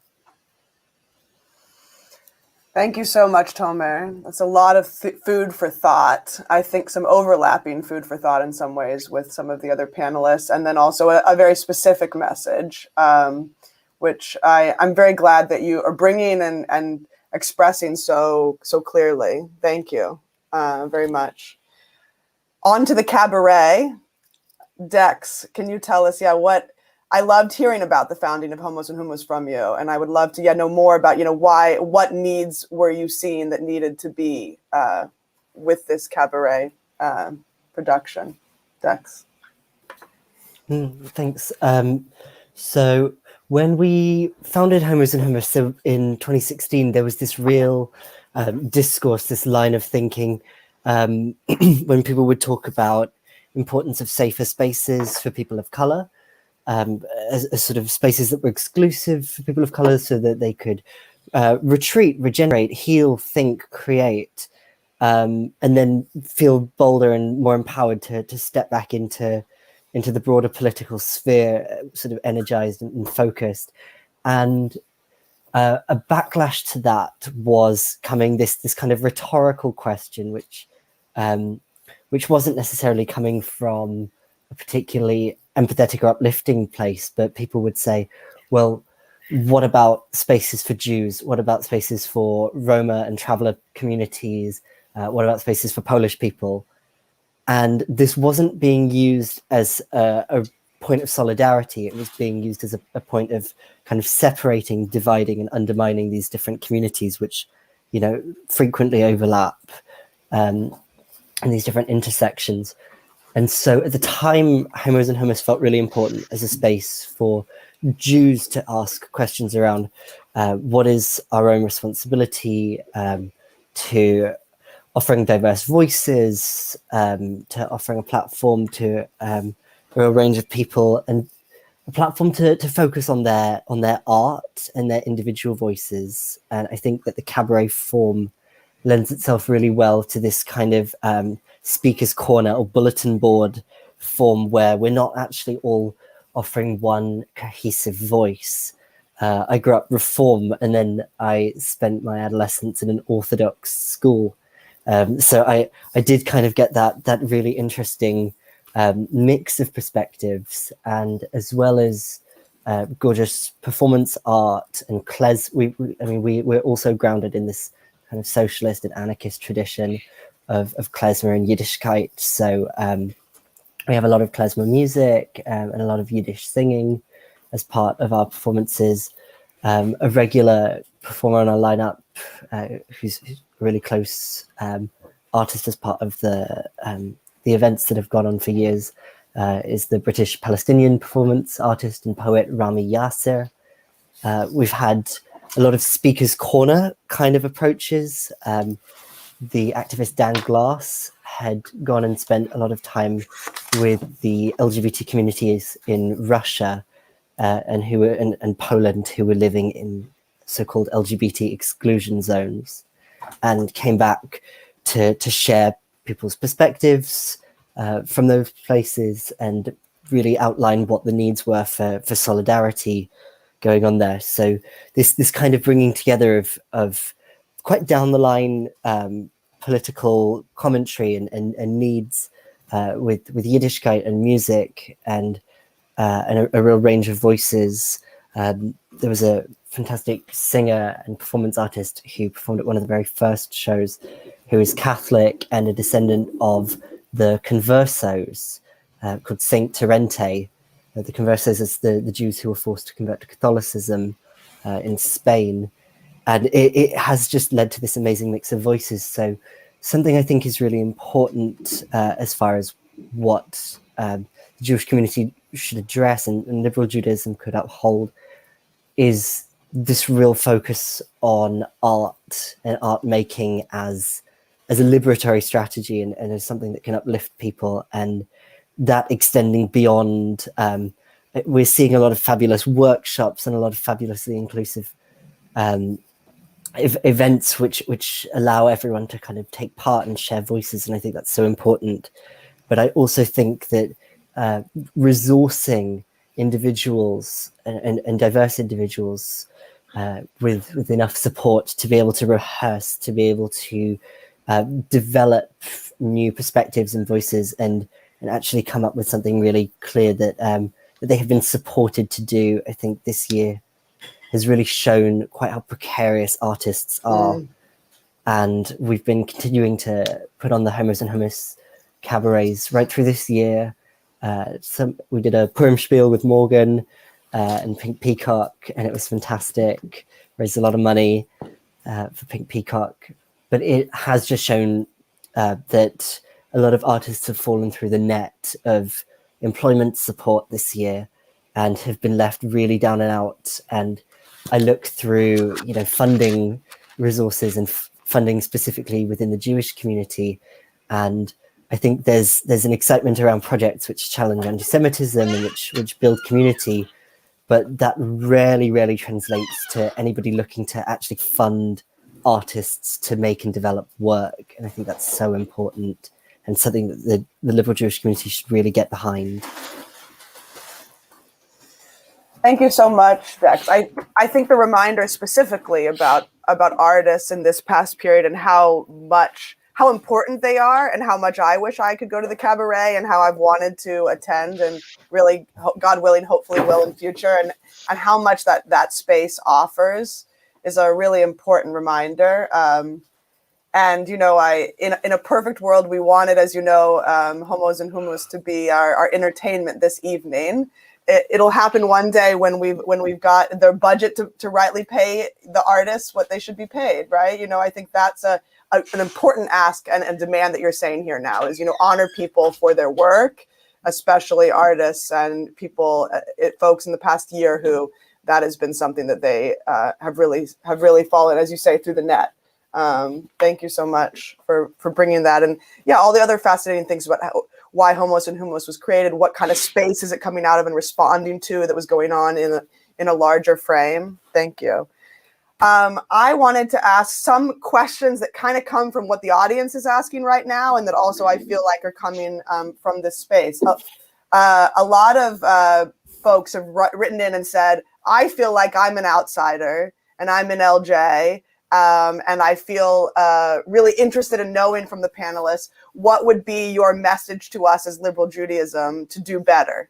And so if that's something that you can speak to, if you could be your most spicy, as I invited everybody at the beginning, and it would tell us, what do we need to do better? And then also, the other part of the question is, what in your project is the thing, and I know you all are thinkers like this, that you want to do better in the near future also? And I think around the question of inclusion specifically, but you can do whatever you want with that. So so what's your message to us? And what is it you're looking forward to doing in the next 3 to 6 months that is on the agenda for something that you need to be getting better and getting right? Is there anybody who especially wants to speak to that question first? Morgan, yes. So my spiciest, but also just the most efficient way to be better about inclusion is to pay people to fix it for you. So if you're having an issue with oh, why aren't there queer Jews coming to my thing? Pay a trans person, I recommend, to sort you out. Don't pay Stonewall or Mermaids or one of these other big charities, because I've worked for them and you can do better than that by just hiring us directly. Get into my DMs and I'll do it for you. I could recommend loads of other people to do it for you. But this is true not just of trans stuff and queer stuff, but of anything about anti-racism, anything about accessibility, any sort of thing that falls under the heading of diversity and inclusion. You will not be able to do it yourself. Accept that and pay people to help you. Should I answer the second part of the thing as well? Or I just got the mic, if that's okay. I mean, this is maybe not quite in the spirit of what you asked, but the thing that we're going to be doing in the next couple of months is opening our doors, and it's really hard for us to focus on anything else.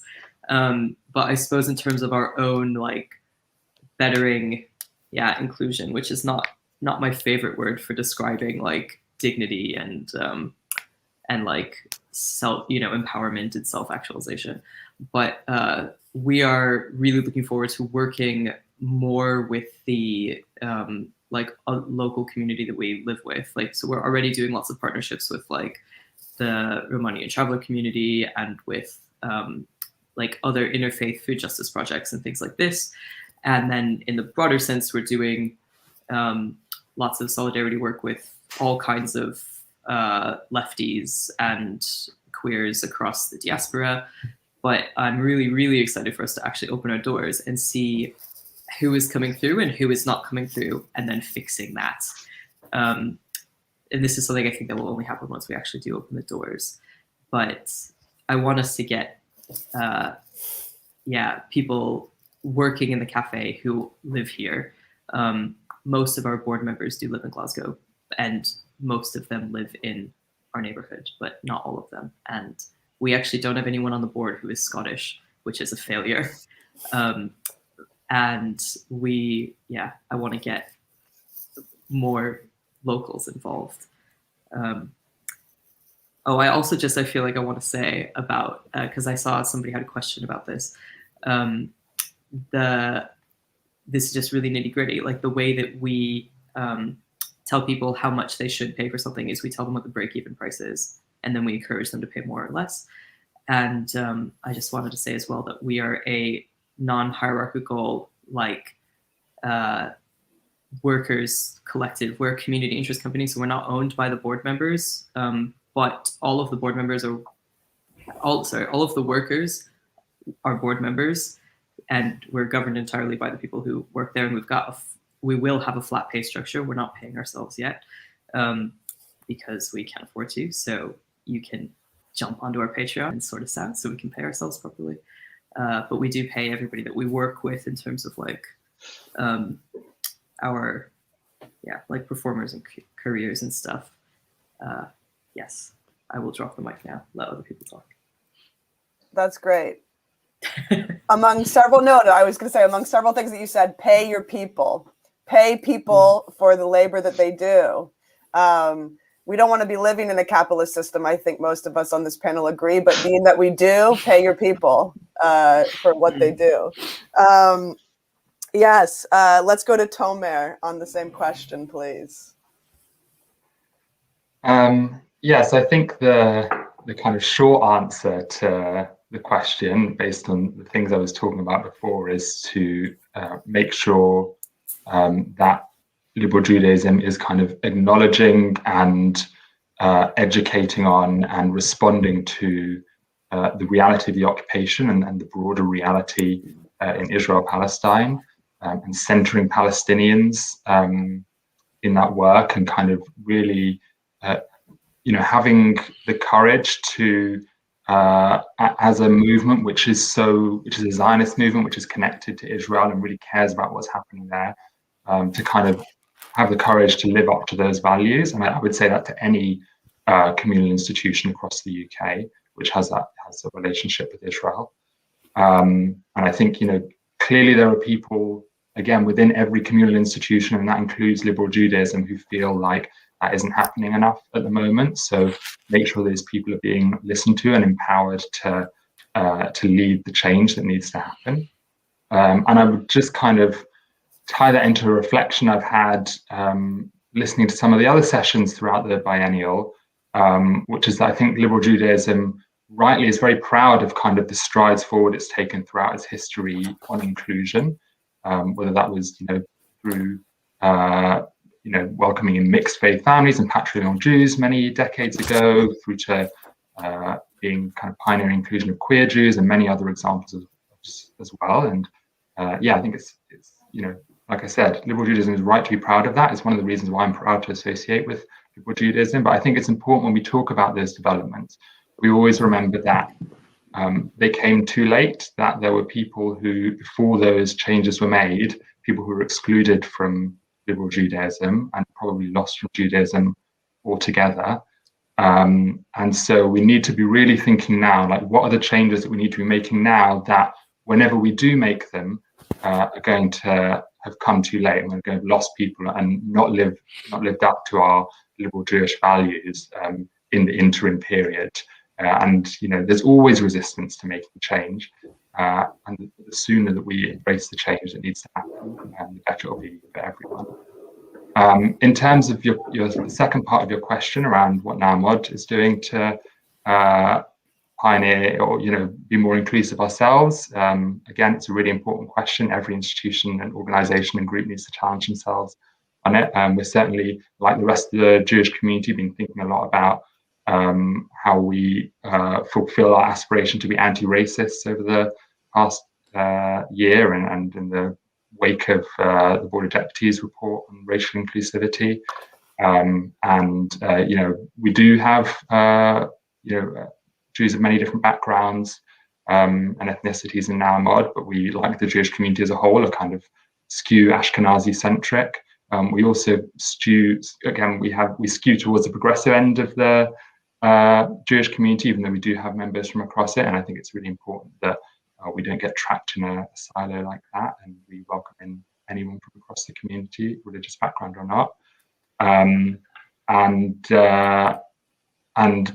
Also I think as a kind of volunteer-run group, it is hard for people. We have a lot of people joining us who want to be involved in our campaigning and in our cause.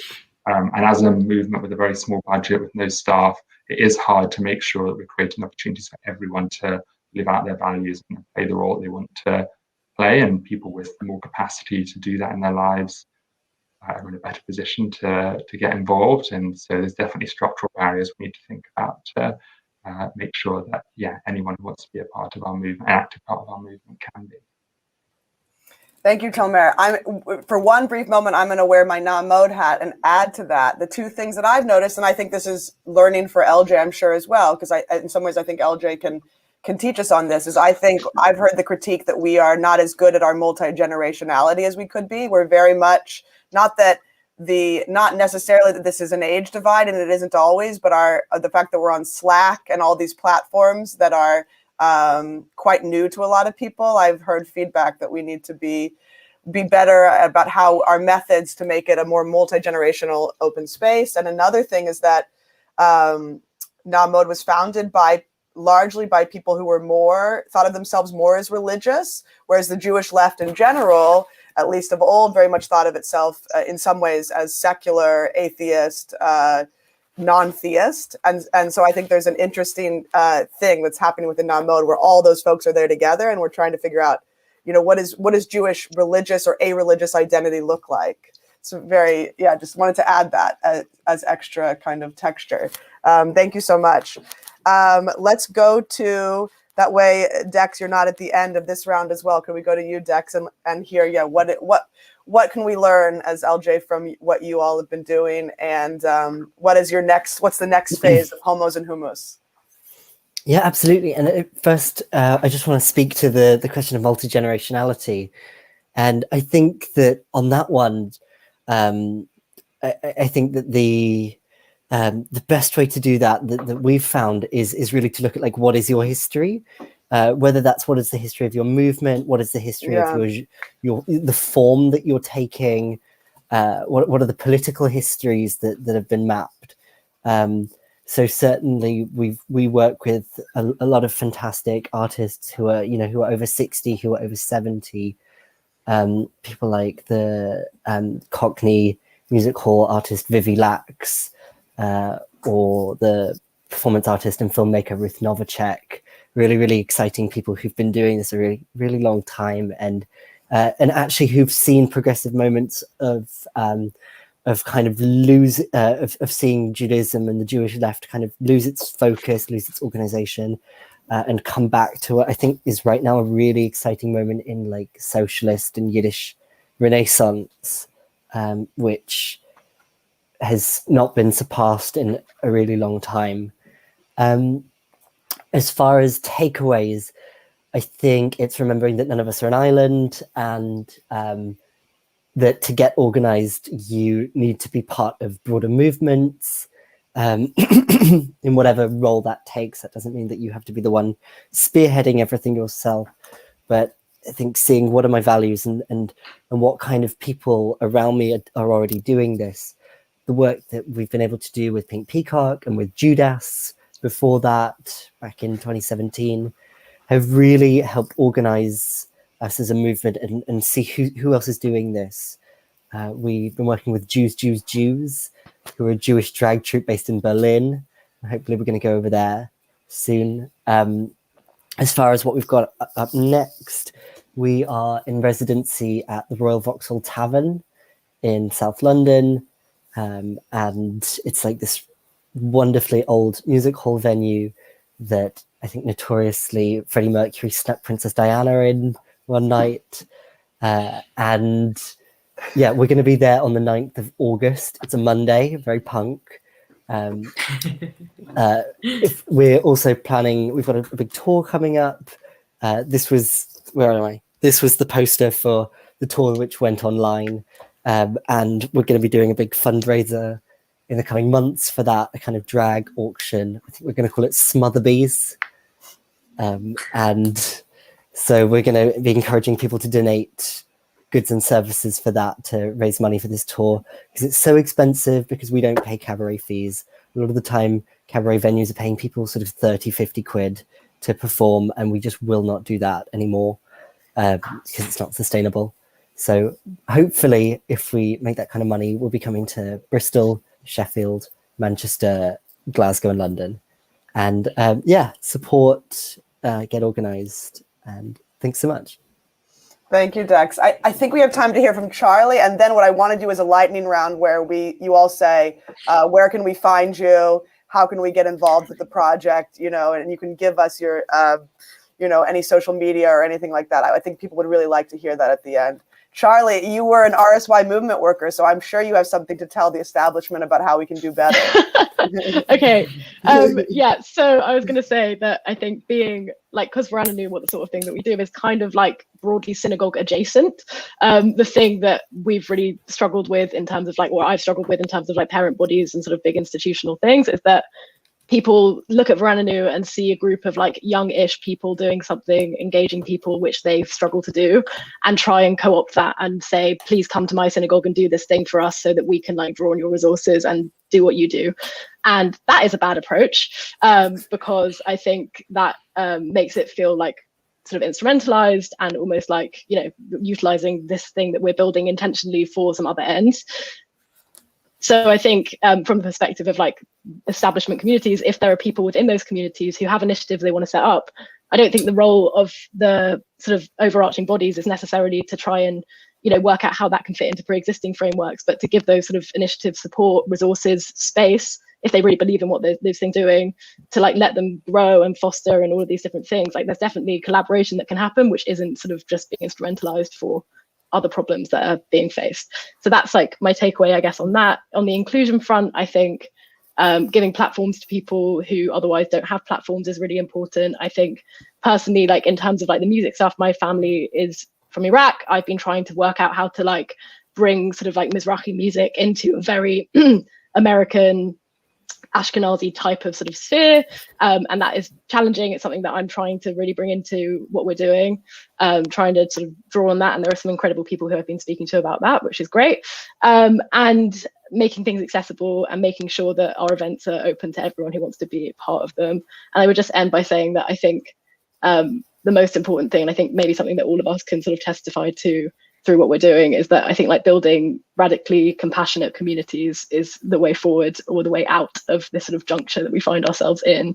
And I think that if the establishment sees that as an opportunity and something which is strengthening rather than sort of a threat to the way things have always been, I think that would be the way to go forward and to really strengthen the future of the Jewish community in the UK. Thank you so much, Charley.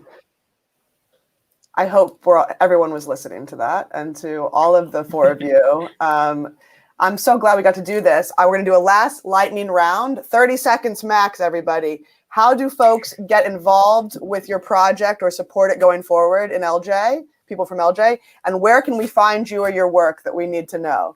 So let's, Dex, please. Homos and Houmous, we're on Instagram, we're on Facebook. And all our tickets are sold through a website called Outsavvy with 2 V's, and you can sign up there. You'll see a link to our mailing list. I love a mailing list. That's it. Thank you. Tomer. Yeah, so we would love to have anyone who wants to get involved in our movement to end British Jewish support for the occupation. You can find out more on our website, which is nowmod.org.uk. That's NAAMOD. And also on social media, you can search as well. And if you're not able to join or don't want to, if you want to support us just by following us and sharing us up on social media or donating to help us build our movement, that'd be really appreciated as well. Thank you, Tomer. Charley. We've been in a bit of a hiatus, but we'll be back hopefully in the coming months. So to keep up to date, there's a Facebook page, which is Veranenu, VERANENU. There's also a Facebook group if you want to sort of get involved in the sort of more community stuff. And yeah, I think that's the best place to find information. I don't have a concrete launch date yet, but it will be happening and it will be huge. Thank you. And Morgan, to end us. Our website is pinkpeacock.gay, that's G-A-Y. You can find us on social media at Die Grozebe Pava, that's transliterated as it's DIROZEVEPAVE. But if you just search Pink Peacock on Instagram and Twitter, you'll find us there. You can support us by sending us money on PayPal, that you'll find the button on our website, or on Patreon. We are patreon.com/Pink Peacock.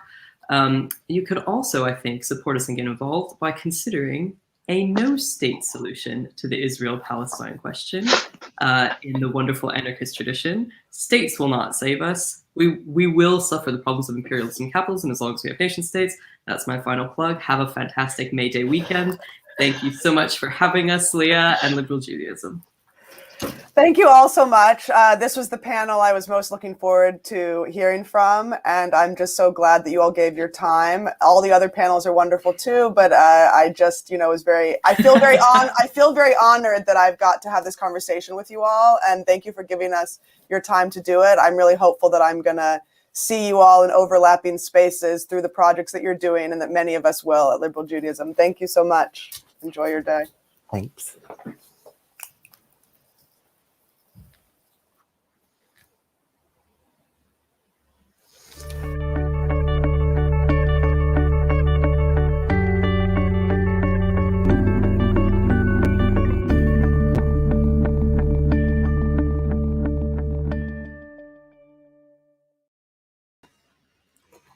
Hello. Wow, that looked like an incredible session. So many things to think about. Amazing. Now coming up, we have lessons from our youth and young adult communities who I believe are experts in creating inclusive space. I'm excited to welcome our fabulous panel. We have Joe Hyman, we have Josh Powell, and we have Lauren Kalis, who will be joining us in just a moment. Here they are. Look at the magic. Thank you, magical tech team. Fabulous stuff. So I am Rabbi Anna Posner. I'm the student chaplain. I started just last September, so it's been an interesting year with students. Mostly, we've not been able to do everything. I say we, my colleague Adi at Reform Judaism and I work together. We've not been able to do everything that we wanted to do with the students this year. Everyone knows why, but it means we've had loads of time thinking about how do we create a creative space for such a diverse community of young adults across the campuses, often across denominations and different backgrounds. And I was tapping back into my time, grew up in LJY Netzer, and always thought that youth movements and young adult spaces really are at the forefront of thinking, talking about, but also acting on inclusivity and creating inclusive space. And so I thought, who best to talk to while we're talking about breaking down walls, creating inclusive space, than some of the leaders of our young adult communities. We've got Josh here from LJY Netzer, Joe from JW3, and Lauren from Moishe House. And that's enough from me. I'm going to go to each of you, and I'd like you to tell me a little bit about your organization, and also, what do you think it means when we say inclusion or when we talk about inclusive space. So as you are to my right, Josh, we are going to start with you. Hi, Anna. Thanks so much for inviting me to be on this panel today. So I'm Josh. I'm the LJY Netzer movement worker, and my pronouns are he, him. So LJY Netzer, as I'm sure many of you know, is the youth movement for liberal Judaism. And we believe in liberal Judaism, Reform Zionism, Tikkun Olam, and youth empowerment is kind of a brief touch on what our ideology is. And we run things like sleepovers and weekend events. We've got Kadima coming up again this summer, and a new camp, Machane Haneni, for 15 to 17-year-olds. So for us, really, as we're like working mainly with young people aged between like 8 and 17, so it's really in people's formative years. For us, like creating an inclusive space on our camps and like beyond, is about creating an environment where all of the participants that come on our camps are able to like flourish and grow and build in their confidence, that they're able to explore their identity without fear of like prejudice or judgment, and also like build their own identity. So I think for us, that's kind of really where like an inclusion space like hones in. Amazing. So for you, that space is about individual identity. I love it. Thank you so much, Josh. Lauren, we'll go to you. Thank you so much again, also for inviting me to talk on this panel. And I have to say that Josh is also living with me in Moishe House. We're different areas, but we're living here together. So as Rabbi Anna said, I'm Lauren. I work at the Board of Deputies of British Jews, and I'm living in the newest Moishe House in East London in Hackney. So returning back to the family roots. And for those of you who don't know what Moishe House is, we are a group of young people who are living in a house, and we have a rent subsidy, and we are creating a community and hosting events for other young Jews in our area. So we moved in a few days before lockdown. So kind of as everyone's experience of the year has obviously been extremely shaped by the pandemic, but we're very excited to have started building our community, and for people to actually come inside instead of just virtually at some point soon. So I think inclusion, I think it is complicated. I don't think anyone's cracked it, which is why I think it is really positive to be, having this space to even talk about it. And I'm very excited to hear from my other friends and panelists on their thoughts. But I think there's kind of two sides of it. I think there's a very having this space to even talk about it. I'm very excited to hear from my other friends and panelists on their thoughts. But I think there's kind of two sides of it. I think there's but like it's like a bit fun. I'm very excited to hear from my other friends and panelists on their thoughts. But I think there's kind of two sides of it. I think there's but like it's like a bit fun. I'm so sorry here. We seem to have an issue with the sound. Lauren, we will come back to you because I very much want to hear your answer. I'm so sorry about that. But Joe, whilst we sort out the sound, we're going to hand over to you.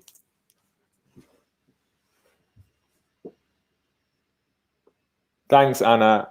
So I'm Joe Hyman. I work at JW3. I manage our Young JW3 program and some other programs as well. And if you don't know what JW3 is, our vision is a vibrant, diverse, unified British Jewish community inspired and engaged with Jewish arts, culture, learning, and life. So it's exciting working there, kind of having that challenge of united, vibrant, diverse. But for inclusivity, I think I've been thinking a lot about this through the kind of year and a half I've been working at JW3, and how to create an inclusive space specifically for young people.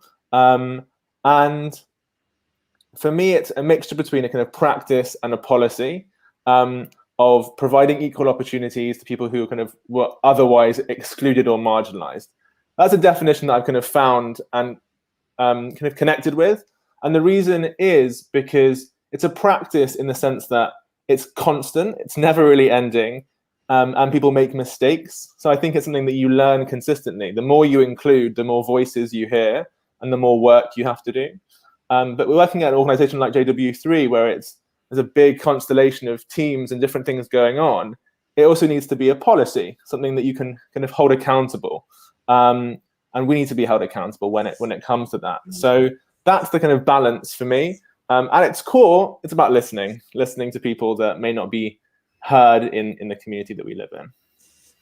Well, okay, so we have there, it's about listening to people. It's about giving space to those who might otherwise feel excluded. And I really like what you added in there, that bit about policy. It's all well and good talking about it and even doing it now and again, but to have something that holds us accountable is also key and part of it. We've lost Lauren just temporarily. I'm assured she will be back.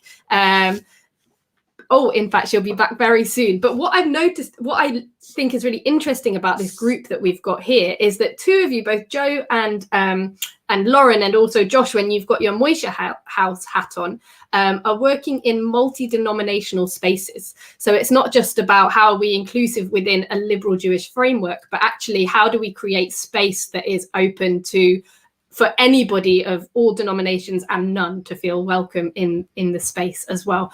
Lauren, I'm so glad to have you back. We're going to hand back over to you for you to tell us what you think inclusivity means.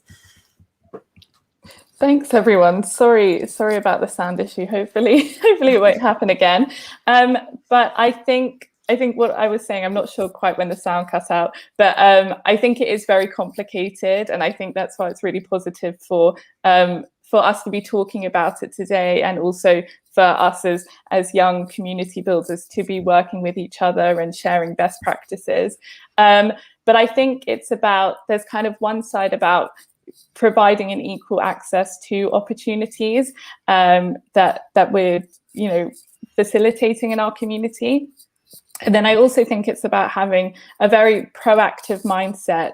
It always needs to be on the agenda. It can't be an afterthought. It needs to just be completely embedded into everything that we do and everything that we communicate with. So, looking at who's not in the room and what can we do to make sure that everyone in the room is feeling comfortable. And for us, as we're building our new Moishe House community, we have to be communicating what our values are and what we're going to be creating this space about, to make sure that people do come in.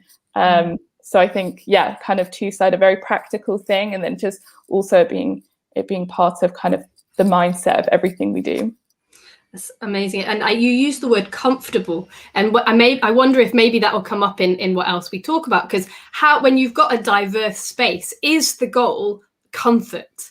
Or is there something else going on there? I often think that maybe everyone needs to be a little bit more uncomfortable so that more people can feel comfortable. But I don't know, we can leave that for discussion. And I love what you say as well, Lauren, that it's an ever-changing conversation. What was happening in LJY 10 years ago when I was movement worker is very different from what's going on in LJY now, and in all the other spaces as well, because the conversations have changed and moved on as we come to understand more and more. I think it's probably safe to say what was happening in all our spaces last year, 2 years ago, is very different from what's going on now as well. Amazing. Thank you so much. We're going to start, Lauren, we're going to go back to you this time, backwards before going forwards again. What do you find as challenges to creating inclusive space? Thank you. I think I was thinking about this, and I think because we are in the process of building it, I think we've tried to look ahead at our challenges, but haven't experienced too much with it being in a virtual space, and also because we're at early stages.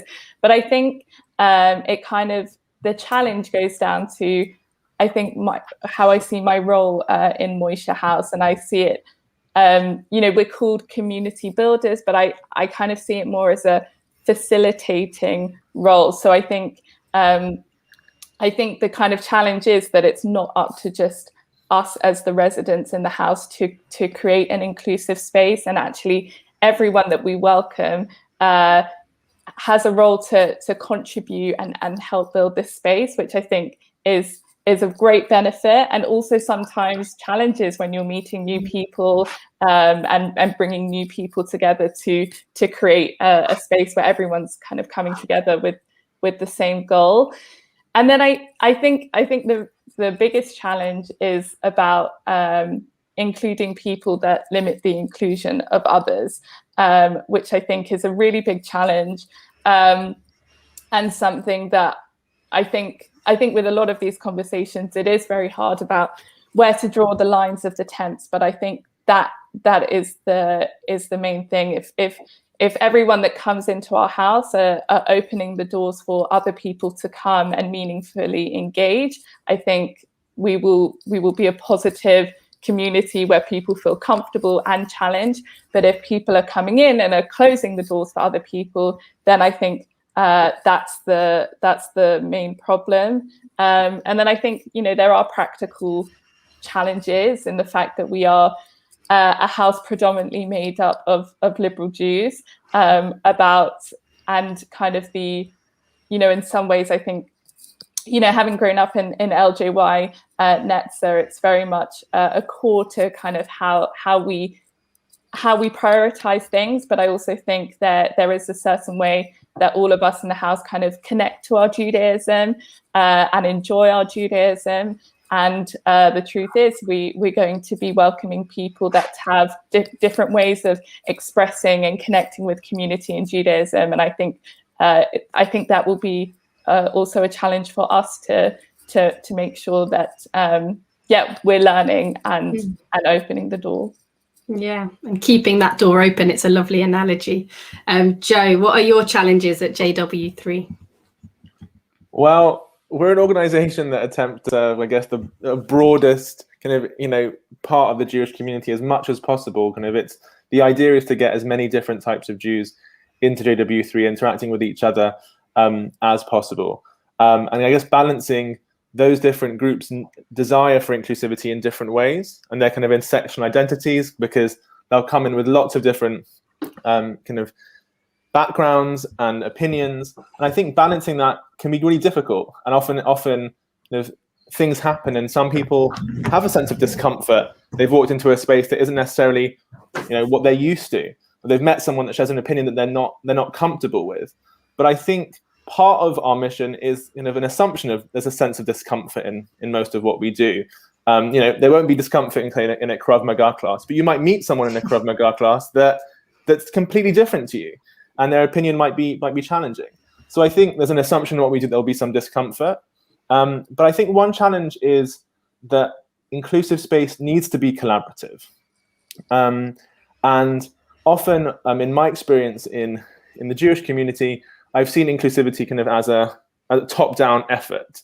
That's just my experience, and I think the whole project needs to be a collaboration with other people, because I think without that, you don't actually get anything fully changed. I think it's difficult. I think it's difficult when our world is so quick and requires quick responses. And really, inclusivity is about building relationships with people that haven't necessarily been heard. So I think that's kind of a main challenge for me. I think the way we approach it and kind of address that challenge to some extent is addressing our blind spots. So, for example, with my program, I was brought in and had to build an advisory group made up of a diverse set of Jews. And it's been my challenge over the past year to kind of listen to those people and let it inform our program, and not just be like, Joe's got a nice idea for a program, let's just do it. Actually listen to those people, and it comes across through other parts of our program as well, but it's a challenge. And Joe, both you and Lauren touched upon the kind of communal effort that you're facilitators of creating this inclusive community. And you both also said something which I think is so important about when we're talking about inclusive space, we're talking about sharing a space with a variety of ideas, values, opinions. And it's not just necessarily, LGBT inclusion or any other kind of inclusion we might think of, but it's actually just a diversity of an individual and what that might bring to the space. Josh, tell us about the challenges you have at LJY Netzer. Yeah, I think similarly to kind of what's been said, there's definitely like such a challenge that it's always growing and it's always an ongoing process. And I think with LJY Netzer, there's like challenges to do with like getting everyone into the space to begin with. Like camp has a financial cost. Also, for example, like Sandroid, the site that we use currently isn't wheelchair accessible, and that's something that we've been like looking to change whenever we've been like looking for new sites. And then also when you think about staffing, like does everyone have like the experience or the exposure necessary to like deal with any inclusion issue that may arise, and are we all going to be able to support like every child that comes onto our camp in the way that they need to be supported? So there's always these questions that we have to like ask ourselves before any of the camps happen, and think about is there like additional training that needs to be done this year before camp for them to try and like solve that. And then also I know that in organizations like JW3 and Moishe House, we're like, it's amongst our peers, but even in a camp setting, I think to an extent, like you are like led by the participants and led by like them as a community. And so that's also like another challenge you have, is that we have with LJY Netzer, we have them for like 2 weeks often in the summer, and then there's like a whole year until the next camp, and we try and build this like inclusive space where people feel supported, and then we don't have them for like as long for like another year, although we do have weekend events and shorter camps as well. So another challenge, really think about how do we like maintain the momentum of like building inclusive spaces, and how do we work with integrating new people into LJY, and how do we really like educate them and make sure that they share the values of inclusivity, and that they also want to celebrate like the participants around them and their community for like the diversity within it. So yeah, so I think that those are kind of like the three main sorts of areas within LJY that I see as being the challenges to inclusivity. Yes, it's a real different setup, really. You've got these events that happen throughout the year, and it must be a challenge keeping that momentum. And also, like you say, welcoming new people into the ethos of the space that you will create. I think that leads us perfectly into a question we've had in the chat from Sarah Newman, who says, I'm a big advocate for Jewish youth movements, but what do we do when we age out of them? How do we keep that enthusiasm and empowerment going? Is there somebody who wants to dive into that one first? I'm happy to. Go for it, Lauren. I think all, well, having grown up in LJY, it's had a like such a profound impact on my values, and also the importance of community. And I think community is not something we will ever age out of. And I think it's about connecting with like-minded people. So I'm obviously going to say, Sarah, please come round to the Moishe House when you can. But I think if there's never going to be one person just feeling that way, and I think it's about talking to people and finding new communities or building new communities. We can never have too much of people connecting with others, and it's one thing I'm really have enjoyed about kind of Zoom and being able to just be able to kind of talk and work with so many more people, and I think if you've got an idea and think it's a good idea, there are going to be other people that are looking for the same thing. And so it's what kind of Joe was saying about being collaborative, meeting like-minded people that you can be a part of a community and help create the space for others. That's fabulous. Thank you, Lauren. Does anyone else want to respond to this question as well? Go for it, Joe. So I think there's two pieces kind of within a denomination or a kind of community. I think it's about ensuring there are leadership opportunities ready for people at that point when they kind of grow out of youth movements. I think that's something that I didn't see so much growing up. However, I think the importance of spaces like Moishe House and JW3, where they're kind of melting pots, where people get to a point when they're in their mid-20s and they've grown out of a youth movement, and sometimes their values, their interests have changed. And I think it's important to have spaces like JW3 and Moishe House where they can come, meet other people, explore what Judaism means to them on their own terms, not necessarily in their family's terms or in their grandparents' terms, but on their own terms, and then find where they fit. They may fit in a more cultural setting. They may fit in a different denomination setting. They may come back to their original one. But I think that space and making sure that there are spaces where people can explore that is vital in allowing people to kind of grow into who they are and not necessarily who particular community desires them to be, I guess. Thank you. Exploring your own space in your own Judaism. That's fabulous. Josh, did you want to add? I mean, obviously, Lauren can kind of speak very much similarly to me in that we've both kind of taken the same approach to how to kind of keep that enthusiasm and empowerment going. So really kind of, what I could say is like to reiterate what other people have said, and always like kind of wherever I've gone, I've always like taken what I've learned from LJY and tried to like implement it. Like whilst I was at Edinburgh University, we kind of formed an alternative to the Edinburgh JSOC because we wanted to create a space that felt more like inclusive of who we were. And so we would do like Friday night dinners and things like that together, and like come together on like Hanukkah or like film festivals. And then like when I graduated from uni, it was like, oh, how do we like keep going? And that was when me and Lauren obviously decided that we would start like Moishe House Hackney. So I think definitely it's worth just researching like what's out there, because I think sometimes it can feel like there aren't things out there other than like your youth movement. But there actually are, and just like a few Googles and looking around, you'll find there are like a few Moishe houses like dotted around London. There's JW3, there's like other initiatives as well. And then also just like talk to your friends and like maybe they'll be up for like starting something with you as well. So I think that's kind of what I would say. That's fabulous. Thank you so much. And I think Sarah made a very good point as well, that all of us are based in London, and there is Jews spread far and wide, and Jews from all over the place on this conference as well. And I will say, with my rabbi hat on as well, don't forget that there are vast numbers of LJ communities everywhere who would love to have more young people there, and also already have things going on for young adults and young people. So don't be afraid of checking out what your local synagogue is up to. And there you might find kindred spirits as well.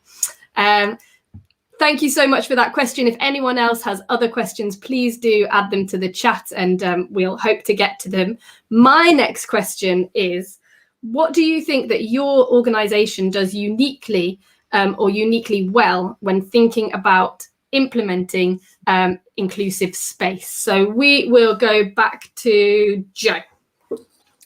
Sure, and I'll just say to Sarah before I start that we've learned a huge amount over this past year about access, and that's kind of part of inclusivity. And we have many online events for young people coming up in May, and we'd love you to be part of them. So check out on the website.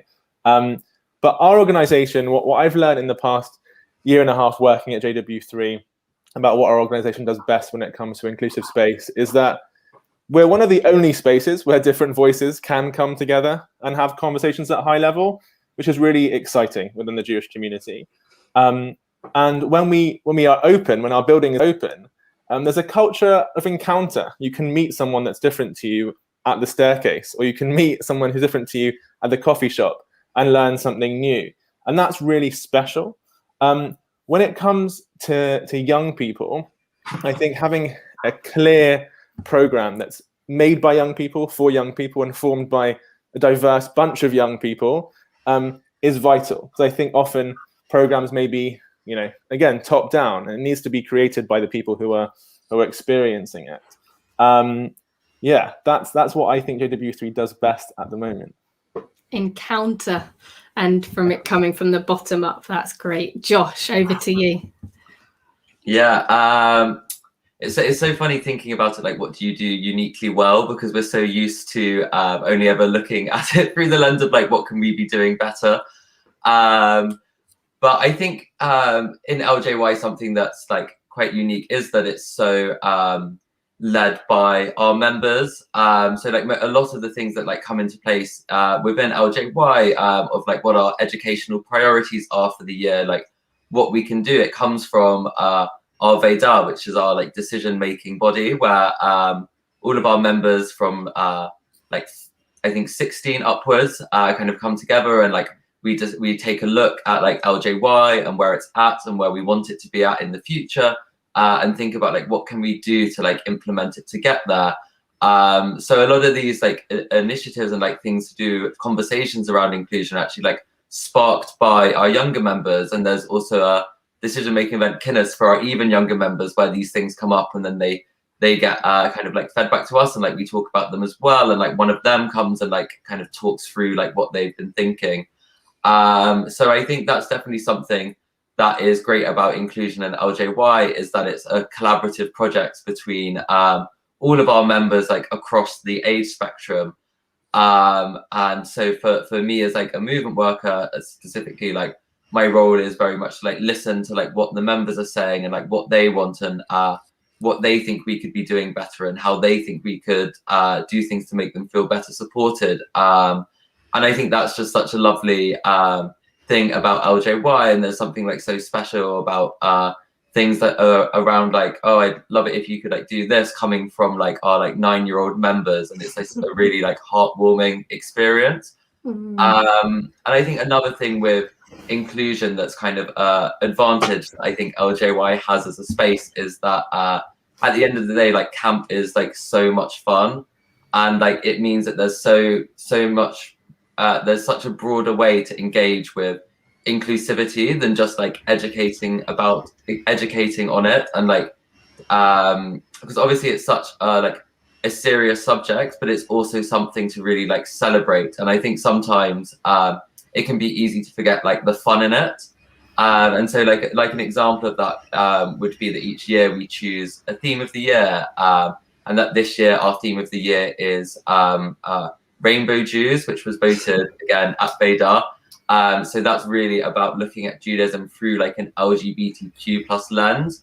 But the way that the theme works is it's then like woven into like our Gangeshlafs, it's woven into our Erev Tarbut, so it becomes not just like an educational framework, but also like a tool for like cultural celebration, which is just also such a important part of like pushing it to being a celebratory space as well as being an inclusive one.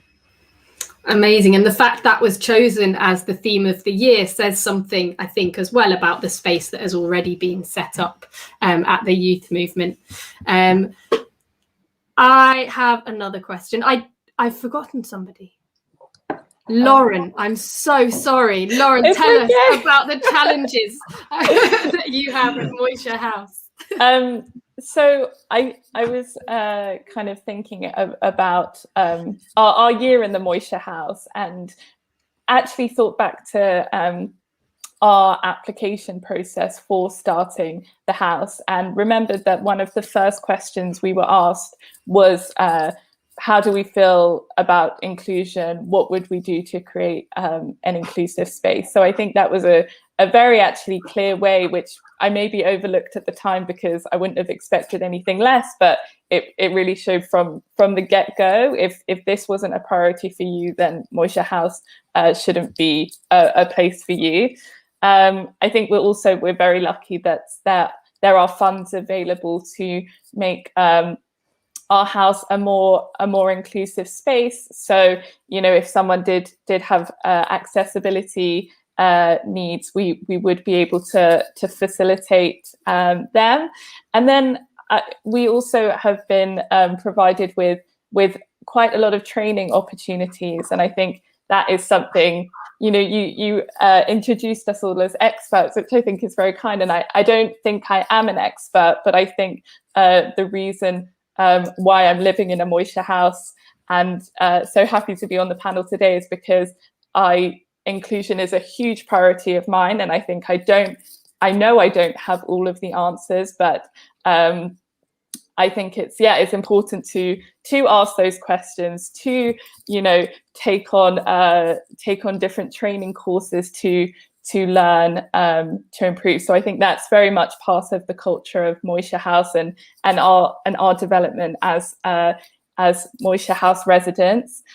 And then I think also we're big fans of getting feedback, and I think that's something that's really important. And we are going into this obviously with the best intentions, but we might mess up, and we might not know the kind of needs of our members as they come, and I think that we really want to make it very clear that we are open to criticism and feedback, because we constantly want to improve the work that we're doing, and know that our community will all play a role in help making that happen.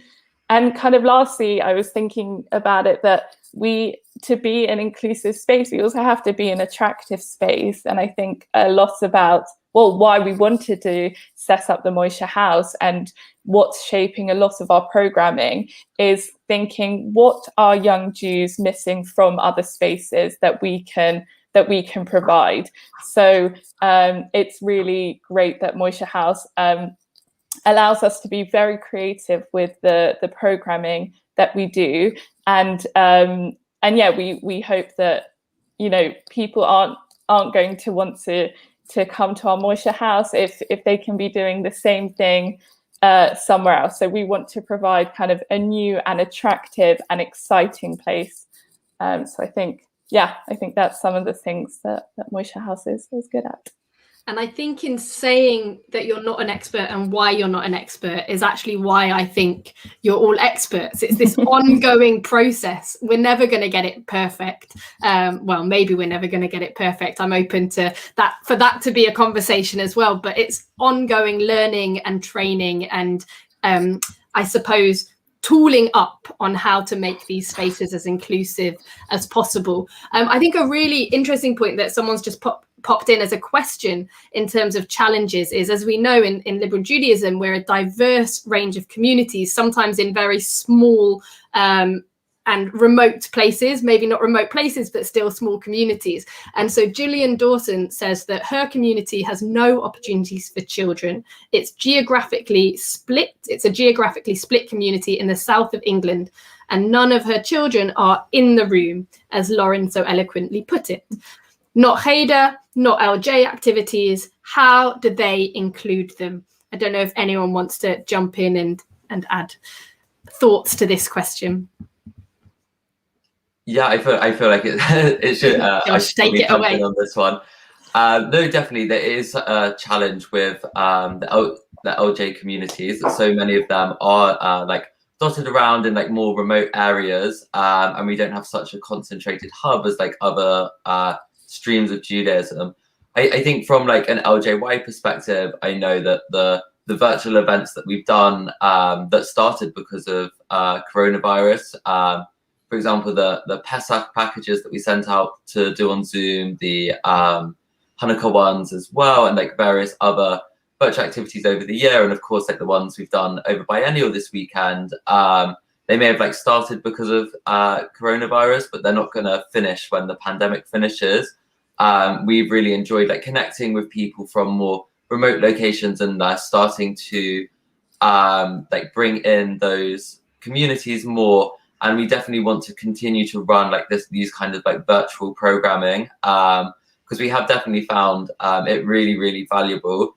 And I mean, I would definitely say to like Gillian specifically, or to like any other LJ community members who are watching, like definitely please do feel free to like email me of josh@liberaljudaism.org, and I'm like so happy to like call with you if you wanted LJY to run a specific session online just for your community. We can do that as well if they don't yet feel ready to like join in the bigger ones. And I think also like we're talking that collaboration is like so important. I think it's definitely worth reaching out to other communities as well, because I know many of them moved their Heders online virtually, but and although like they may start resuming in person, they are still going to continue with a hybrid model of online or offline. And I think that's something that like we need to think about, is that these things are there, but maybe we're not always signposting to them as best as we could, and maybe we need to like improve how much we push these these projects that we know are going on, and we like assume sometimes I think that everyone knows is going on. And I think definitely the questions from like Sarah and now from Gillian has made me realize that the projects that we think everyone knows about, I think often they don't actually all know about it. Amazing, Josh. And I think you showed the incredible resources at Liberal Judaism and indeed LJY Netzer for communities who want to do things with their children. You guys are there to help with that as well and help facilitate that. That's really great. My next question is, we talk about inclusion and wanting to make sure people can come in the room. We've had the analogy of leaving the door open. But are there boundaries to inclusion? And how do you understand what those boundaries are and implement them? I think with this one, we'll start with you, Lauren. Thank you. I think this is it's a hard question, and I think what we've done as a house, we can't talk about it enough, and we I think, you know, so we are actually also going to carry on doing virtual events, but as we kind of are welcoming new people into our house, I think we as kind of as the house facilitators, the community facilitators, we probably need to discuss this even more than we already have been. So I think that's one thing, making sure that we're very clear and we're all on the same page with that. And then also looking at kind of the other things that we can do to give those signals that about what we stand for in terms of inclusion. So we hope to bring in different speakers to run activities, and we hope to have a broad range of activities. So we want to make sure that there are clear signals going out all of the time for people to understand who we are and what we stand for as a community. And I also think kind of while we're in the early stages of it, it's about, you know, we've all talked about kind of how our work on inclusion is an ongoing process, and I think it fits into that building a community is an ongoing process.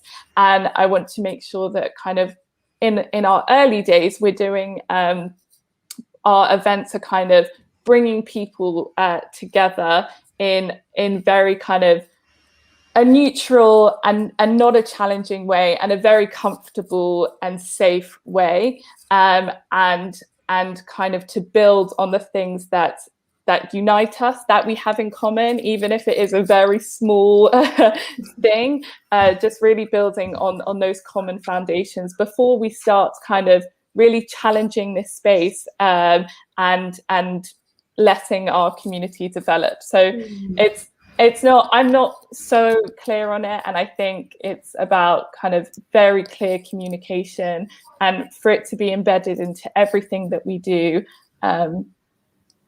But I think we will have some challenges, but I think it's about kind of how we work together to overcome them and limit those challenges. And maybe working out those boundaries is part of that challenge there. Joe, what do you think? What are some boundaries to inclusion? So I think boundaries kind of come from, I guess, values. And something that I learned hosting our Young JW3 series Denomination is that in a denominational space, there are particular values that really, really make clear where the lines are in a lot of ways. Not everywhere, but in a lot of ways. JW3's values are inclusivity, community, creativity, loving kindness, collaboration, and leading by example. 6 wonderful values. And that's what guides us when it comes to kind of setting boundaries.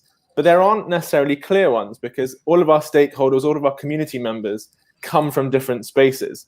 So it's a balancing act constantly to make sure that there are specific places for people to grow in their own kind of marginalized community. So kind of LGBTQ Cafe, which we host at Young JW3, but also making sure that people feel safe throughout the program, whatever event they go to, or in our building. But it's something that's very much a live conversation at JW3 right now as to kind of what do boundaries look like when you're working in this cross-communal space.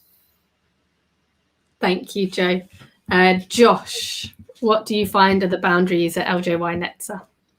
No, definitely. It is a really interesting question and a really hard one to delineate. And I think, you know, for LJY Netzer, I think as in comparison to like JW3 and Moishe House, like LJY Netzer on paper should have like really like clear boundaries, right? Like it's the youth movement for liberal Judaism. So that's like one clear like boundary first there is that LJY Netzer is a space for like liberal Jews. Therefore, the boundaries are going to be grounded in like not just like liberal Judaism as a practice, but liberal Jewish values as well. So, for example, though like LJY is inclusive, we wouldn't run a prayer service where men and women sat separately, not just because that's not the religion we do, but also because we don't believe in the gender binary or doing anything to try and enforce it or impose it on people. And so like that's kind of an example of where like liberal Jewish as a religion and as a belief system kind of like comes together, and that's where like some of the boundaries get drawn for LJY. And then we also have other things that we've specifically voted on as a movement, such as like aligning with the feminist movement, taking an anti-occupation stance. So those again are lines that kind of like LJY Netzer participants have like drawn for ourselves, of that we aren't going to be welcoming to people who deny who aren't aligned with the feminist movement, for example. But then like it gets kind of, I think, and you know, we enforce it with things like we have a code of conduct that goes out, we have a joining pack that goes out to anyone that signs up to LJY Netzer for the first time, so that they're aware of what sort of space they're going into, and they can decide for themselves whether or not it's one that is going to like work for them. But then I think it becomes trickier when I think it's important to go loop back to like what you were saying earlier about it's important to be a bit uncomfortable. And therefore with LJY Netzer, I think whilst we're like drawing all of these boundaries, it's like, but how do we still challenge? How do we still engage? How do we like avoid ourselves becoming an echo chamber? And also how do we, so if we wanted to like engage with someone to challenge us, like how do we engage with that without platforming them? And it becomes like a much more challenging issue, and one that I think is like ever developing and like ever being like engaged with. And it's interesting because you've got a different take in some ways because of the boundaries of liberal Judaism, or the, I don't know if boundaries is the right word, but the framework of liberal Judaism being part, and also the members creating those boundaries together. Whereas Lauren and Joe, you're both in these multi-denominational spaces, and finding those boundaries may be more tricky. But Josh, as you so eloquently put as well, it's about not making ourselves too comfortable by becoming these echo chambers and just sticking with what we know. We've had two really poignant questions, I think, from Rabbi Leah Jordan. One is, what are the founding elements from which you grow, and what is the Jewish that you're growing? It's a tough question. Does anyone want to jump in with it first? Did anyone get a gut feeling? I mean, I think I grow when I learn. I think taking it kind of simply, but that's kind of what came to mind. And I think you learn in so many different ways. And from each person, I've already this year have learned so much, and it's just by having those conversations. So I think, and I also think learning is an active and ongoing process, and I think that is my Judaism, and I hope that this will be a place where it's the very much the norm in Moishe House, and even when it's just us as the residents just having dinner, we always end up talking about some issue or problem in a deep way, and I think that is what I love about it. And I think, you know, when you learn, you are challenged, and when you learn, you develop, and it means it's kind of a more exciting place where you are able to give and also receive. That's fabulous. Thank you, Lauren. Does anyone else want to jump in with an answer? Go for it, Joe. Sure. I think for me it's about kind of what are the Judaisms that we're growing, and it's about quality, variety, and volume at JW3. That's kind of our thing, and multiple entry points to Jewish life. I think that's the exciting thing for me. There isn't a particular Judaism that JW3 is offering. It's cultural. It's also religious. It's also this. It's also that. There's lots of things going on, and seeing what that looks like when it comes together is exciting for us. Amazing, thank you. The multiple entry points. Josh, do you want to add your 2 cents?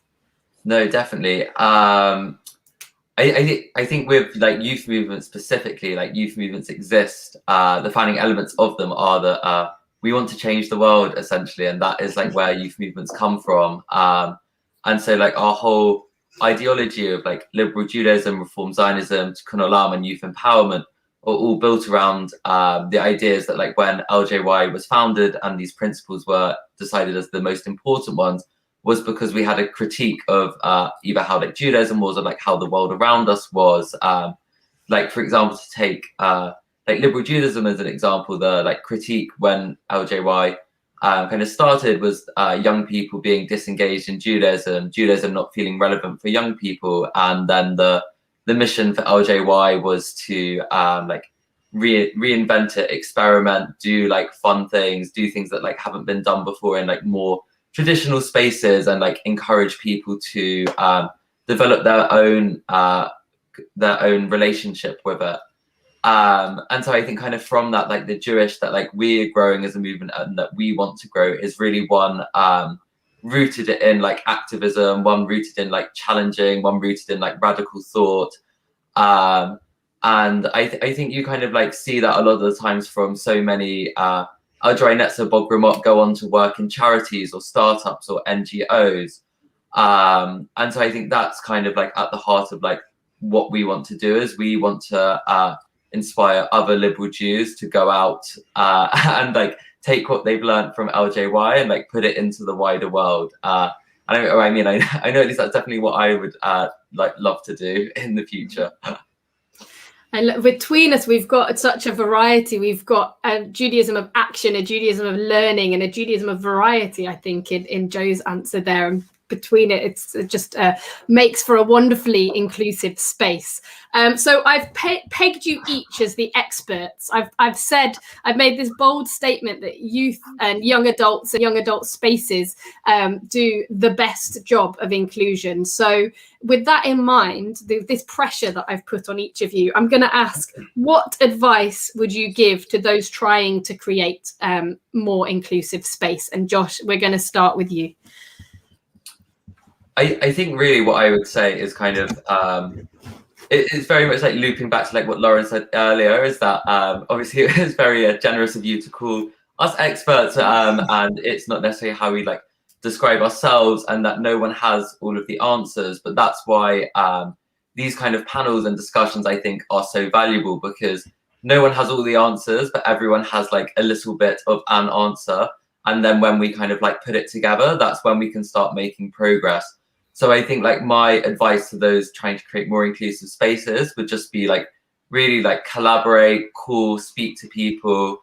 Sometimes it can feel like so overwhelming and daunting, thinking about like what can we do to make our space more inclusive? Like how do we get over these like enormous hurdles that we have like in our heads looking at it? And it's about like kind of taking a step back and realizing that you probably don't have to fully reinvent the wheel. There's probably other people who have had similar challenges and have overcome them, and just kind of by like speaking to each other, sharing like best practice, sharing ideas, and then also like listening to the community that you're working with, whether it's like a Jewish community or like whoever is around you that is in the space that you're operating. So it's about like listening and collaborating, and I think that's really at the heart of like what we all need to do.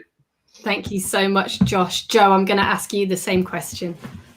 Well, I guess first of all, just address what's at stake here. I think for me, inclusion is about creating futures for people that can't see it for themselves. Mm-hmm. So that's the really kind of the vital point that's in the center of all of this. That's what's at stake.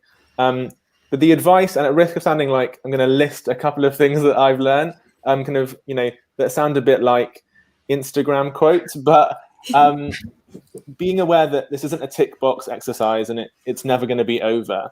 Accepting that and kind of just starting, listening and not being defensive, centering the people that you're listening to, accepting imperfection, but constantly striving for more.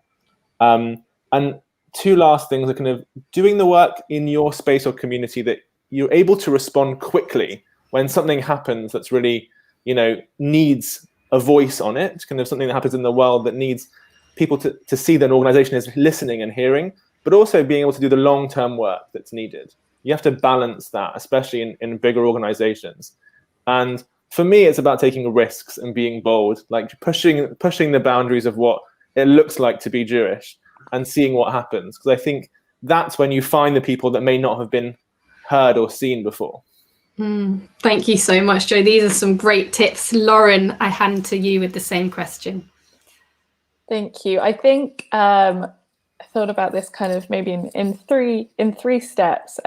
Starting off, I think you can never be too clear about communicating what you stand for and what the space that you want to create stands for. And we can never take for granted that people will assume that this is going to be an inclusive space. And I think we need to, and I think LJ broadly, I think is really great at it. And it's definitely something we are trying to kind of take to our Moishe house to make it kind of very clear. And then, similar to what Joe said, it's an active thing. We've got to do the work. It needs to be proactive, and we need to be constantly striving to be better and really dedicating time for it. It's not something that can just happen automatically. And then I think the last thing is to be open to criticism and to receive feedback to improve. And I think, and I see it in a lot of communal spaces that people maybe want to be inclusive, but maybe aren't as willing to make the changes that are therefore needed with the people that they are included. So I think it's about making it clear what you stand for, doing the work, and be open to criticism and feedback to improve. That's fabulous. Thank you so much to all of you. Some really insightful tips that you each had about not being defensive, listening. I think it came out in all of our answers is the ongoing process of inclusion. And Lauren, you said, do not assume that just because you say you're an inclusive space and inside the space you talk about how inclusive you are, that everyone outside the space knows about that. And I think, Josh, you touched upon that as well with saying, we thought people knew about what was going on, but clearly some people don't. I want to say a huge thank you to the three of you for coming and sharing your wisdom. A shout out to the things that you each do. People should check out LJY Netzer, what's going on at JW3 and what's happening at Moishe House, because whilst we can't be together in person, there's loads going on online. And of course, student chaplaincy, if you know of young people going to university or thinking about university, then they are welcome to be in touch with me. And as we all try together to create these inclusive spaces. So thank you so much to all of you. And I look forward to continuing this journey with you. Thank you. Thank you.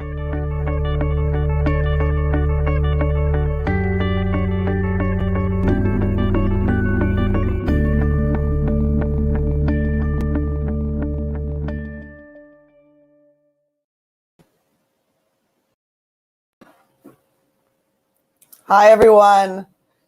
Just an announcement about what's coming up next. So we've come to the lunch hour to 12:30. Please grab something to eat if you have been with us from the morning today.